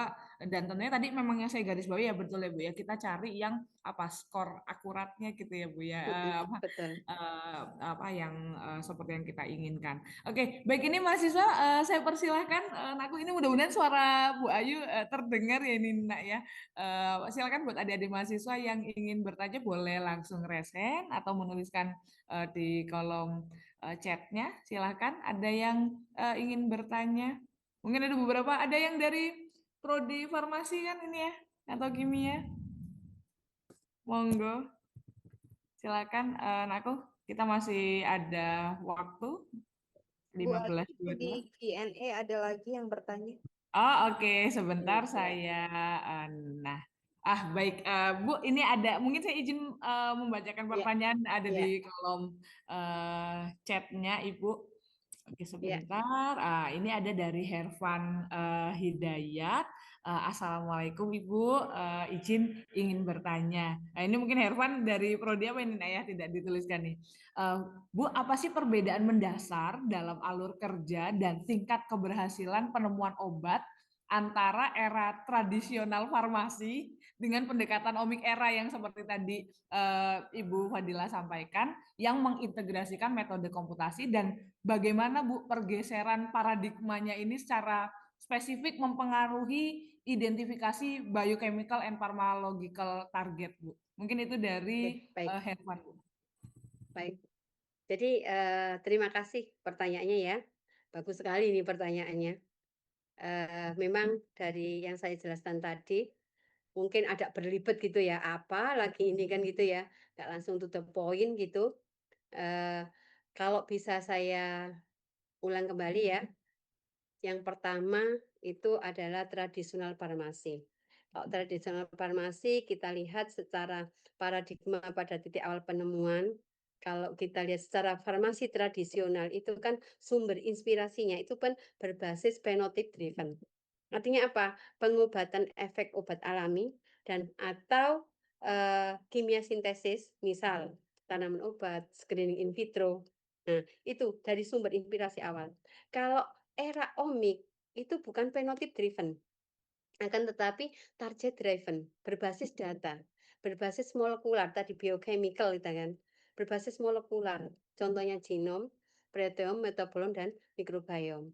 Itu pertama yang itu perbedaannya. Kemudian riset, arah risetnya. Kalau farmasi tradisional farmasi itu obat ke target kan. Artinya gini, menemukan senyawa dulu, lalu dicari mekanismenya. Ya enggak? Kan karena phenotype itu driven. Jadi obat ke target. Akan tetapi untuk era omik, itu yang dilakukan target baru obat. Identifikasi kan, kita identifikasi bagaimana biochemicalnya, pathway biochemical dari si disease itu apa, itu kan target. Berarti identifikasi target molekul terlebih dahulu, melalui analisis multi-omik tadi, lalu desain obat yang spesifik. Itu perbedaan mendasar. Kemudian untuk identifikasinya, identifikasi target farmakologisnya juga berbeda. Kalau tradisional, bias pada enzim atau reseptor tunggal yang diketahui itu kan dari patofisiologi secara klinik. Secara klasik kok, secara klinis, secara klasik. Artinya gini, mengandalkan biokimia secara konvensional. Ligand bindingnya, log NK-nya berapa, penemuan aspirin contohnya.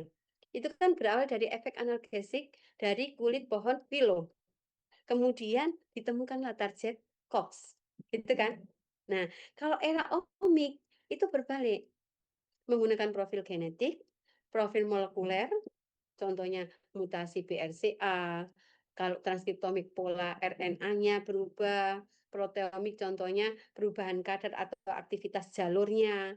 Nah, dengan memanfaatkan ini ada druggable. Druggable itu untuk apa? Tidak terlihat oleh metode klasik gitu. Itu perbedaan besarnya di situ ya.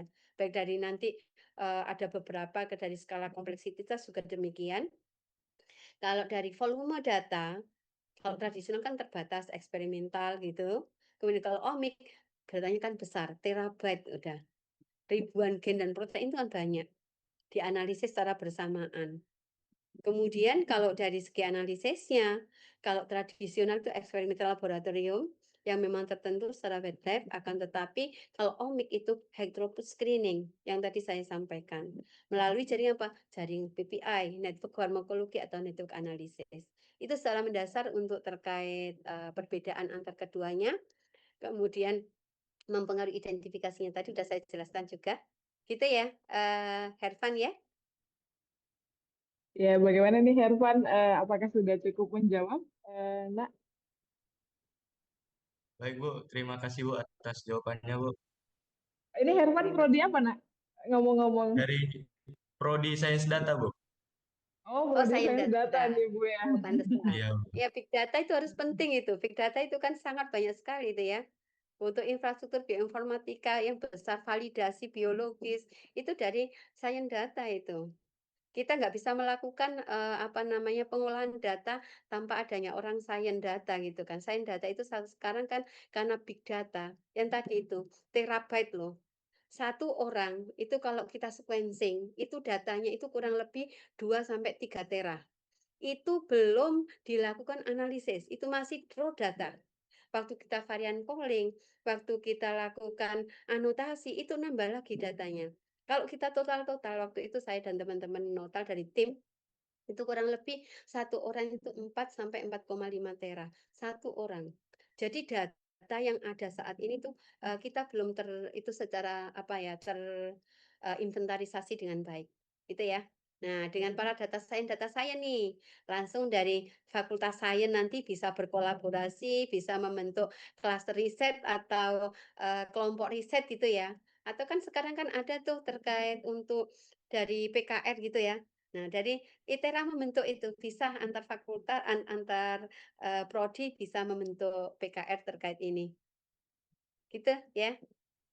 Baik, Ya, baik. Terima kasih Bu Fadila. Ini ada satu pertanyaan lagi Bu dari silakan. Cynthia Mutiara dari Prodi Farmasi.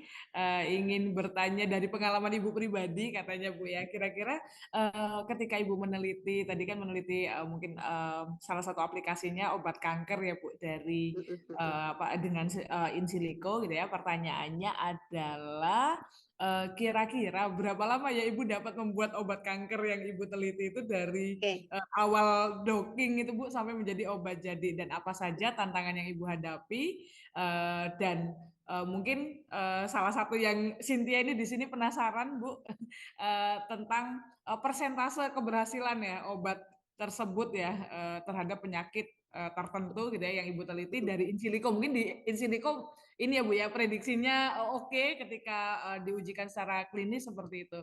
Dan mungkin pertanyaan terakhir dari Cynthia, apakah Ibu ada niatan untuk melakukan hak paten dari obat-obat yang sudah Ibu teliti? Monggo Ibu. Baik, baik, baik. Baik, terima kasih. Apa namanya? Cynthia pertanyaannya. Ini pertanyaannya kalau diceritakan ini S3 saya ini sebenarnya. Pengalaman Baik, ininya ya penelitiannya kalau Bu. ini benar pengalaman pribadi ini. Jadi lumayan ini ya. Yang pertama yang dilakukan tadi berapa lama sih? Kalau berapa lama itu tergantung dari kita ya. Jadi yang pertama saya itu melakukan terkait mau melakukan 3 tahap sebenarnya. Kebanyakan saya itu terinspirasi obat-obatan anti kanker. Itu kan kebanyakan ada F-nya, kemudian ada apa CL-nya gitu kan. Kayak fluorouracil itu kan F-nya kan banyak. Akhirnya saya itu mensintesis, saya tandemkan antara eugenol dengan asam salisilat. Mungkin yang dari kimia atau yang dari farmasi bisa itu. Eee, Eugenol itu kan dia sifatnya kan fenolat. Saya reaksikan dengan bayangin, saya fenolat direaksikan dengan ujungnya yang memang dari si itu, si apa namanya, dari asam salisilat, dari karboksilatnya si asam salisilat. Wah, itu setengah mati itu, lamanya itu. Dan saya melakukan itu, dari saya ya di sini kenapa, karena saya diminta pengalaman dari saya yang lakukan. Nah, itu kurang lebih berapa ya, saya hampir untuk sintesisnya sendiri, kalau untuk dokingnya lumayan. Untuk dari farmakofor, kemudian saya lakukan kisar, dari cara farmakofor saya kisar, kemudian saya dokingkan dari 5 ribuan senyawa, kemudian dari farmakofor itu tinggal seratusan senyawa, kemudian saya docking, dari docking itu kurang lebih waktu melakukan MD itu tinggal 10 senyawa. Nah, dari 10 senyawa ini saya lakukan, sintesis, dari sintesis turunan kayak gitu kan, tandem dari molekular dari asam salisilat dengan eugenol. Kemudian dari situ, reaksi sintesisnya 3 tahap, saya ujikan secara in vitro pada sel lain, colorectal cancer HT29 waktu itu. Kemudian saya lihat ekspresinya dan sebagainya terkait BCL2-nya karena saya melihat bagaimana inhibitor BCL2 sebenarnya itu inhibitor BCL2 itu kan masih di atas. Kenapa? Itu karena waktu itu saya melihat karena berasal dari apoptosisnya saja. Akan tapi saya lakukan secara in vivo pada hewan coba, ternyata efeknya tidak pada itu, efeknya tidak pada eh, targetnya langsung apoptosis akan tapi cell cycle-nya. Nah, itu kan bisa kita itu lumayan, butuh waktu saya kurang lebih 6 semester, alhamdulillah saya selesai. Tapi ya gitu dengan, pagi, siang, malam saya nge-lab waktu di NICE di Jepang, di Nara itu saya melakukan nge-lab itu dari jam 7 pagi sampai kembali jam 11 malam, ya. Itu selalu tiap hari, kecuali Minggu. Nah, kalau niatan untuk melakukan hak paten sebenarnya gini, saya itu kemarin sudah mematenkan 1 senyawa saja, akan tetapi ya kalau hanya di paten saja itu kan menjadi hak milik. Akan tapi untuk produksi ke depan, kemudian bagaimana kita itu sebenarnya aktif. Akan tetapi randomnya kecil sekali dan ya itu tantangan bagi saya untuk mensintesis. Itu yang dari catatan saya juga bahwa dengan mensintesis itu tidak mudah. Makanya perlu kita melakukan kembali dari bahan alam kita itu banyak, terutama dari bahan alam laut. Ternyata bahan alam laut itu kemarin saya juga kerjasama dengan BRIN ya, melihat bagaimana marine natural product dari spong laut itu memiliki aktivitas golongan fukoiden kalau nggak salah waktu itu. Itu yang mematenkan alam BRIN. Kalau saya sendiri untuk paten sebenarnya kurang itu ya. Akan tetapi itu kan karena tuntutan dari itu jadi mau nggak mau dipatenkan oleh orang BRIN sebagai hitungan bersama, apa namanya kepemilikan bersama. Itu ya, Cynthia ya. Oke, mudah-mudahan cukup menjawab ya Cynthia. Mungkin kalau diceritakan ininya Panjang panjang gitu nanti ya ya. perjalanannya ya Bu ya. Itu kalau saya kemarin tuh apa namanya 6 semester 3 tahun tapi ya gitu. Tapi saya emang dasarnya kan dari awal sudah apa sebelum masuk S3 itu saya udah punya proposal dan proposal dari awalnya emang saya ke arah itu. Jadi udah mulai dari prepare awalnya saya harus apa, udah dipersiapkan. Gitu Cynthia. Iya.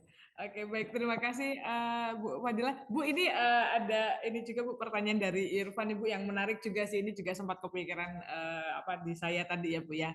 Kan ketika kita ya bermain-main ya Bu ya dengan komputasi itu biasanya kan hasilnya nggak katanya kan nggak selalu sempurna ya Bu. Ada sisi Iya. errornya. Nah, pertanyaan ini dari Irfan Bu, kalau misalnya ada kasus kejadian di mana ketika saat apa seleksi atau pendekatan untuk pembuatan obat itu ya Bu ya, mungkin dari komputasinya gitu ya atau dari hasil seleksinya itu nggak sesuai dengan ya nggak sesuai gitu atau bisa jadi misalnya hasil komputasinya bagus tapi ketika diuji cobakan itu ternyata nggak bagus itu nanti bagaimana Ibu ya solusinya agar hal tersebut dampak negatifnya bisa diminimalisir? Apakah harus misalnya kita sudah melakukan pendekatan komputasi, dilakukan pengujian obat terlebih dahulu setelah ada analisis kecocokan atau mana dulu Bu gitu yang Baik, dilakukan? baik. Terima kasih pertanyaannya ya.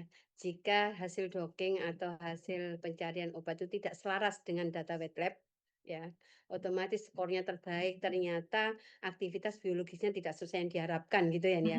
Atau langkahnya apa? Yang pertama, kita harus mengevaluasi iterasi pipeline-nya. Dan tadi algoritmanya. Itu harus kita lihat. Nah, verifikasi data dari persiapan awal itu harus kita lakukan. Contohnya, refine dari PDB-nya. Apakah dari PDB-nya itu sudah cocok atau enggak? Kemudian, karena gini, kebanyakan mahasiswa, itu mahasiswa saya sendiri kadang-kadang, menghilangkan residu, protonasi, atau kesalahan rantai. Waktu kita kan ada gen A, gen B, gen C gitu ya. Nah, itu kesalahan kadang-kadang juga bisa gitu. Kita lihat itu, kesalahan-kesalahan itu. Benar enggak sih yang saya lakukan? Yang kedua, kita bisa cek kondisi biologinya, pH, ionnya. Jadi contohnya ion Zn. Saya pengalaman ada karena waktu itu saya docking dengan sirtu. Sirtu itu terkait apa namanya? Dia kan bersifat allosterik dan inhibitory gitu ya. Nah, dia memiliki sisi allosterik dan active site. Ternyata di situ ada Zn itu berpengaruh sekali. Waktu itu saya ambil. Ada ini kok bagus kayak gini, udah berjauh kayak gitulah. Akan tetapi ternyata setelah kita lihat lagi wet lab, saya coba itu secara in vitro, aktivitas biologisnya, ternyata dia nggak bagus. Apa ini? Kemudian ternyata kita lihat lagi, kofaktor tolong jangan dihilangkan.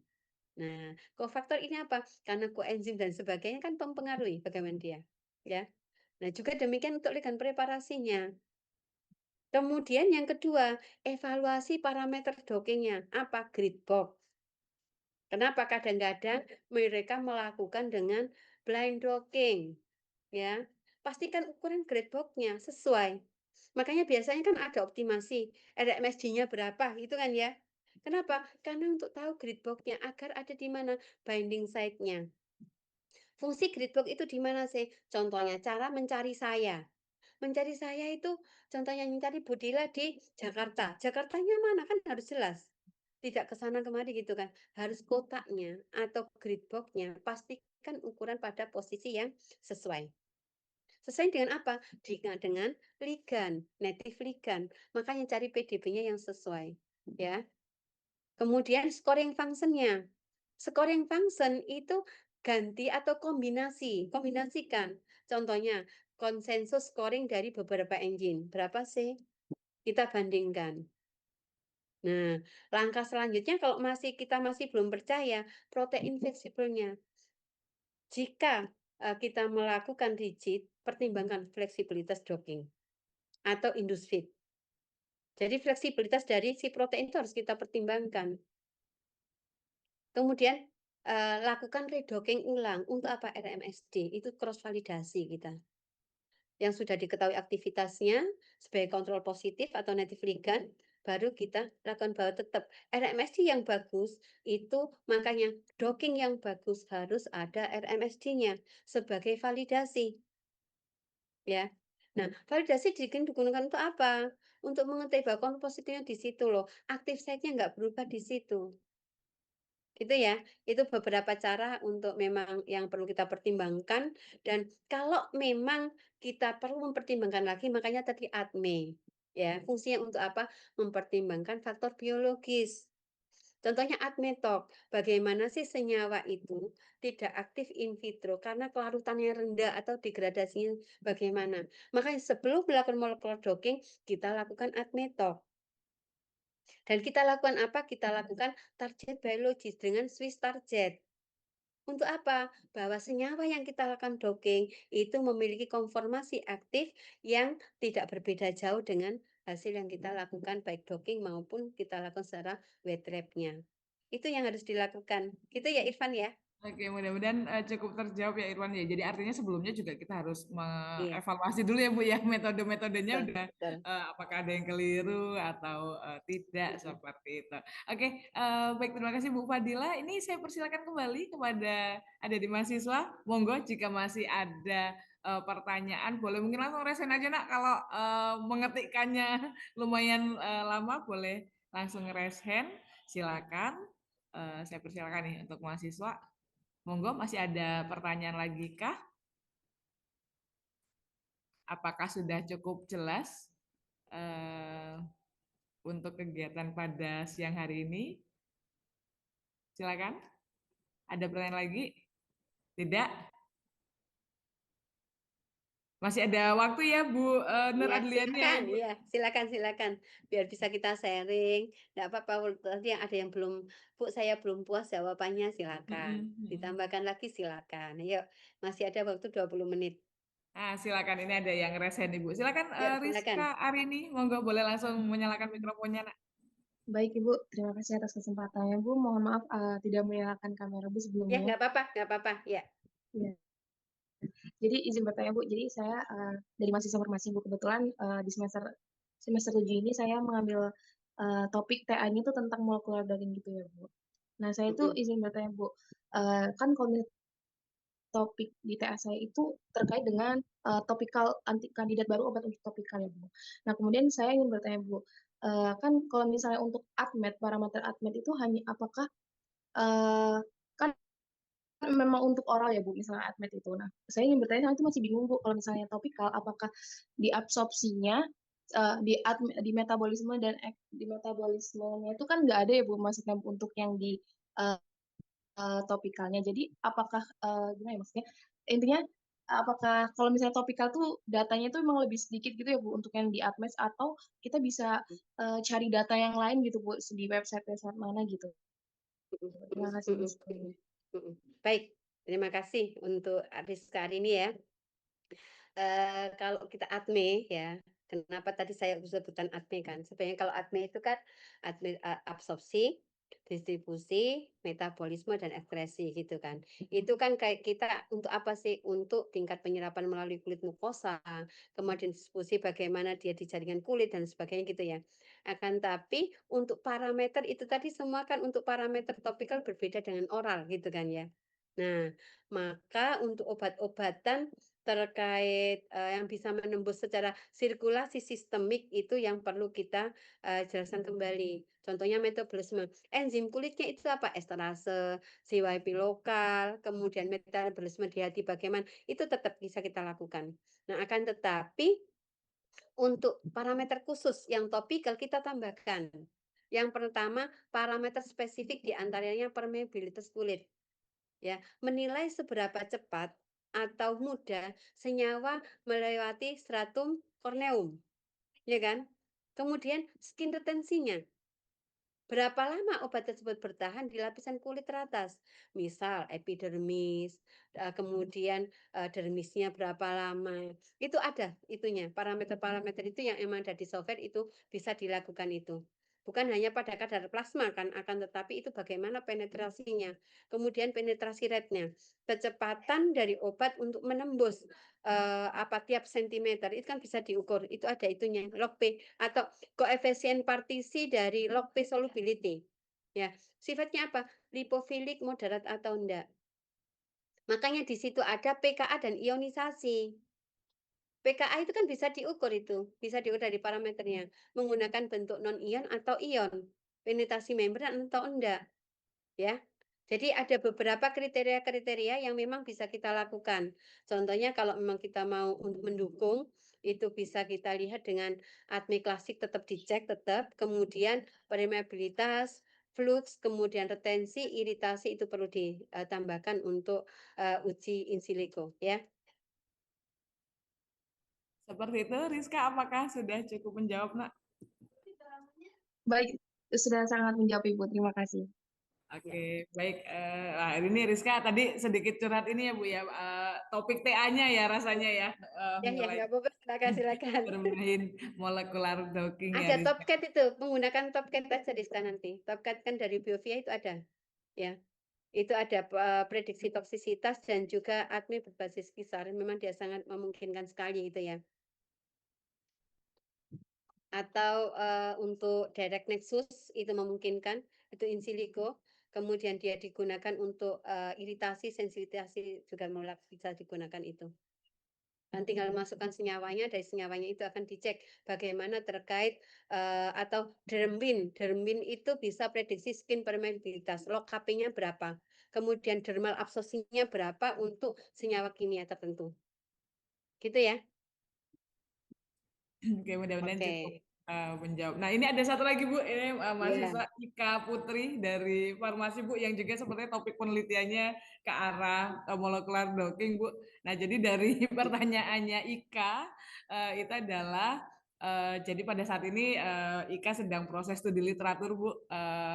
Dan siang ini lumayan tercerahkan katanya Bu untuk melakukan docking molekuler untuk senyawa tanaman uji. Nah, namun pada saat studi literatur Ika di sini masih bingung dalam menentukan protein target untuk docking molekulernya. Nah, kira-kira ada tips nggak ya Bu untuk mempertimbangkan pemilihan protein target yang baik untuk analisis di molekular docking itu? Seperti itu Ibu dari Ika. Baik, terima kasih Mbak Ika Putri ya. Yang pertama, tadi sudah saya sampaikan ya, bahwa bagaimana menentukan target protein. Kalau kita kan punya database ya, database kita itu banyak sekali. Makanya ada beberapa pendekatan untuk menyusun workflow terkait penentuan protein. Ya, bagaimana penentuan protein ini yang pertama, strateginya kita itu kita identifikasi target pakai metode komplementer. Ya, contohnya apa? Kita lihat dari kalau memang senyawa itu kan biasanya kita menggunakan itu ya. Apa sih yang kira-kira kita lakukan? Kita menggunakan farmakologi atau multi-omic integrasi tadi. Jika ada data tumor versus normal dari data differential ekspresi, DEG namanya, itu dari data geo, kemudian kita ambil proteinnya, kemudian kita lakukan draggable. Draggable-nya untuk apa? Menggunakan jaringan cytoscape tadi. Nah, kemudian kita cari tuh, kira-kira hub proteinnya, pathway-nya yang dilewati oleh yang Ika tentukan itu tadi apa? Ya. Nah, kalau sudah ketemu pathway-nya, apakah jalur PI3K atau AKT, atau jalur MAPK, atau cell cycle, itu nanti di situ terlihat. Kemudian kita overlay antara predik target dengan jalur yang relevan dengan kanker. Kira-kira yang mana sih? Apakah breast cancer kah? Kankernya kan banyak, ya kan? Ya, kalau di sini hanya kanker saja itu kan umum, kanker itu banyak. Apakah breast cancer atau liver, apakah colorectal cancer, kita overlay. Dari druggable itu nanti, maka kita akan mencari pocket deteksi, yang mana pocket deteksi itu situs pengikatan druggable dari menggunakan Dockside Score. Dari situ akan ada prioritas dari literatur yang ada, kemudian kita top skornya berapa, kita lakukan cari relevansi onkologi atau relevansi omik, itu pilih 3 sampai 5 target. Ya. Dari 5 target itu baru kita lakukan molecular docking. Persiapan protein berarti kan kita memilih PDB-nya, kemudian jika tidak ada ya kita menggunakan homologi modeling atau kita menggunakan menggunakan AlphaFold atau modeler atau menggunakan Swiss model, terserah nggak apa-apa. Ya, kemudian baru kita menentukan situs pengikatan, dan yang selanjutnya kita lakukan terkait persiapan dari si senyawanya dari tanamannya, ya. Baru kita lakukan docking, gitu ya. Jadi yang kita lakukan itu apa yang kita lakukan adalah pertama kita mencari strategi identifikasi target dengan apa? Dengan bioactivity mining. Nah, dari bioactivity mining, setelah itu baru kita lakukan network farmakologi untuk multi-omic integrasi tadi. Itu ya, Ika ya. Oke, seperti itu Ika. Apakah sudah cukup menjawab, Nak? Sudah Ibu, terima kasih banyak Ibu Fadila. Terima Sama-sama. kasih banyak juga Ika. Oke, mungkin terakhir ini anakku karena sudah ada 5 pertanyaan, mungkin satu pertanyaan terakhir jika masih ada sebelum nanti saya kembalikan kembali ke MC, ke Bu Nur Adeni, silakan. Anakku, apakah ada pertanyaan lagi? Satu orang penanya lagi, monggo. Apakah masih ada? Sudah tidak ada. Oke, kalau sudah tidak ada pertanyaan, mungkin ini Bu closing statement ya Bu dari Bu Fadilah terkait dengan bagaimana integrasi bioinformatika dalam inovasi obat itu sendiri. Monggo Ibu. Baik, closing statement yang saya berikan hari ini ya, untuk adik-adik sekalian, untuk anak-anak sekalian, terkait drug development ini, bahwa dengan pendekatan multi omik, kemudian mulai dari target prediksi, reverse docking, omik integrasi, hasil uji in vitro memberikan keyakinan bahwa interaksi yang ditemukan, bahwa kita yakin itu relevan secara terapeutik dengan evidence biologi, analisis jaringan molekuler, dan validasi eksperimen.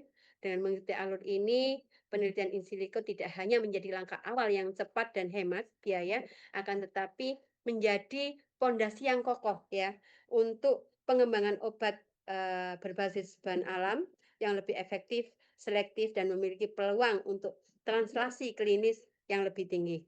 Demikian closing statement dari saya. Terima kasih ke Bu Ayu. Baik, terima kasih Bu Fadila. Boleh mungkin memberikan reaction tepuk tangan anak-anakku ya. Rasanya ada kan ya di di fitur Zoom-nya. Ya, terima kasih.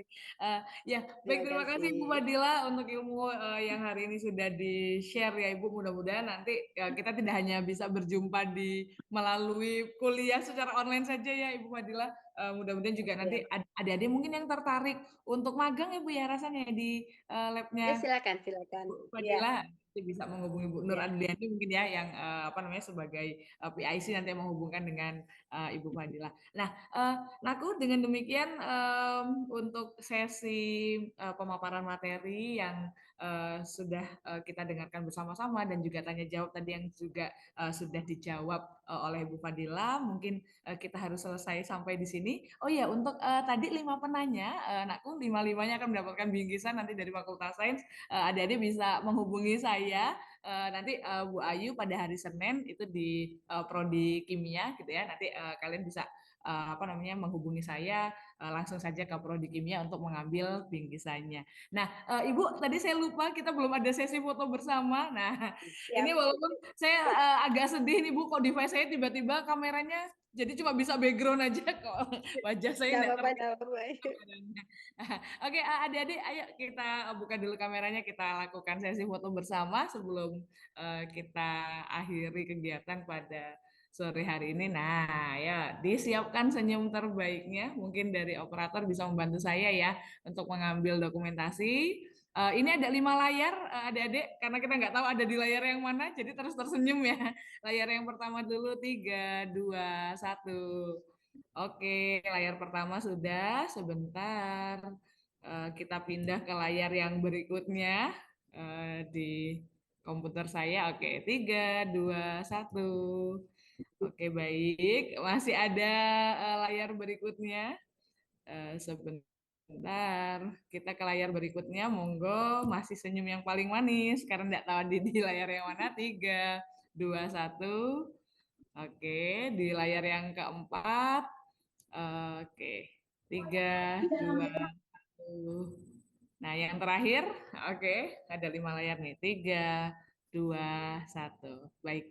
Oke, baik Ibu Fadila, terima kasih banyak Ibu atas kehadirannya dan untuk siang Sama-sama, hari ini. terima Hari ini kita sudah kasih. berdiskusi ya, Terima kasih, mendapatkan Bayu. wawasan tentang kimia komputasi itu sendiri tadi dengan omik era ya Bu ya. Ini bahasanya sekarang ini omik era yang juga mungkin menambah wawasan untuk adik-adik semua peserta yang hadir pada siang sampai dengan sore hari ini.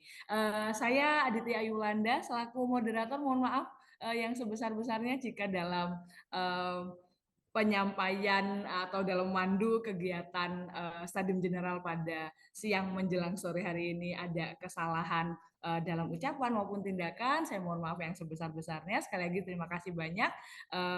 Saya tutup untuk sesi ini dan saya kembalikan ke MC ke Bu Nur Adliani. Terima kasih. Assalamualaikum warahmatullahi wabarakatuh. Silakan Bu Nur Adliani. Waalaikumsalam warahmatullahi wabarakatuh. Terima kasih banyak Bu Ayu. Tidak terasa hadirin sekalian, waktu kita udah sampai di ujung acara ya pada hari ini. Semoga apa yang kita dengarkan dari tadi, kita simak, kita catat, itu menjadi ilmu tambahan, ilmu baru, semangat baru, dan motivasi baru untuk kita semua ya, baik mahasiswa, dosen, untuk bisa terus berkarya di era Omix ini. Nah, tadi sebenarnya saya mau mengajak sesi foto bersama karena sudah, maka saya ada pantun penutup. Izinkan saya untuk membawakan pantun santai sedikit. Ke pasar beli rambutan, jangan lupa bawa keranjang. Acara hari ini memang menyenangkan. Semoga besok kita makin cemerlang.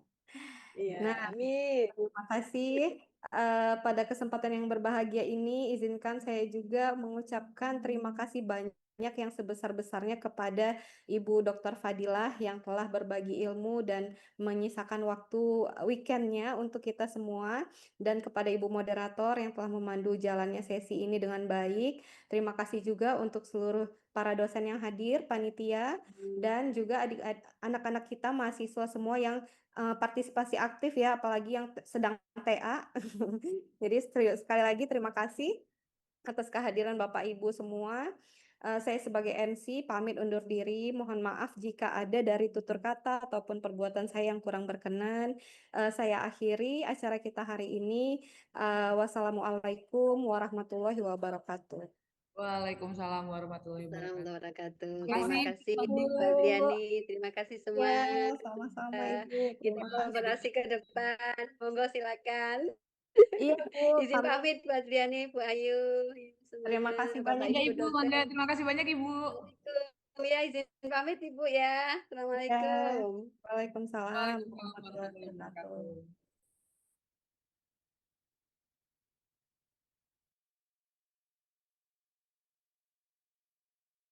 Recording stopped.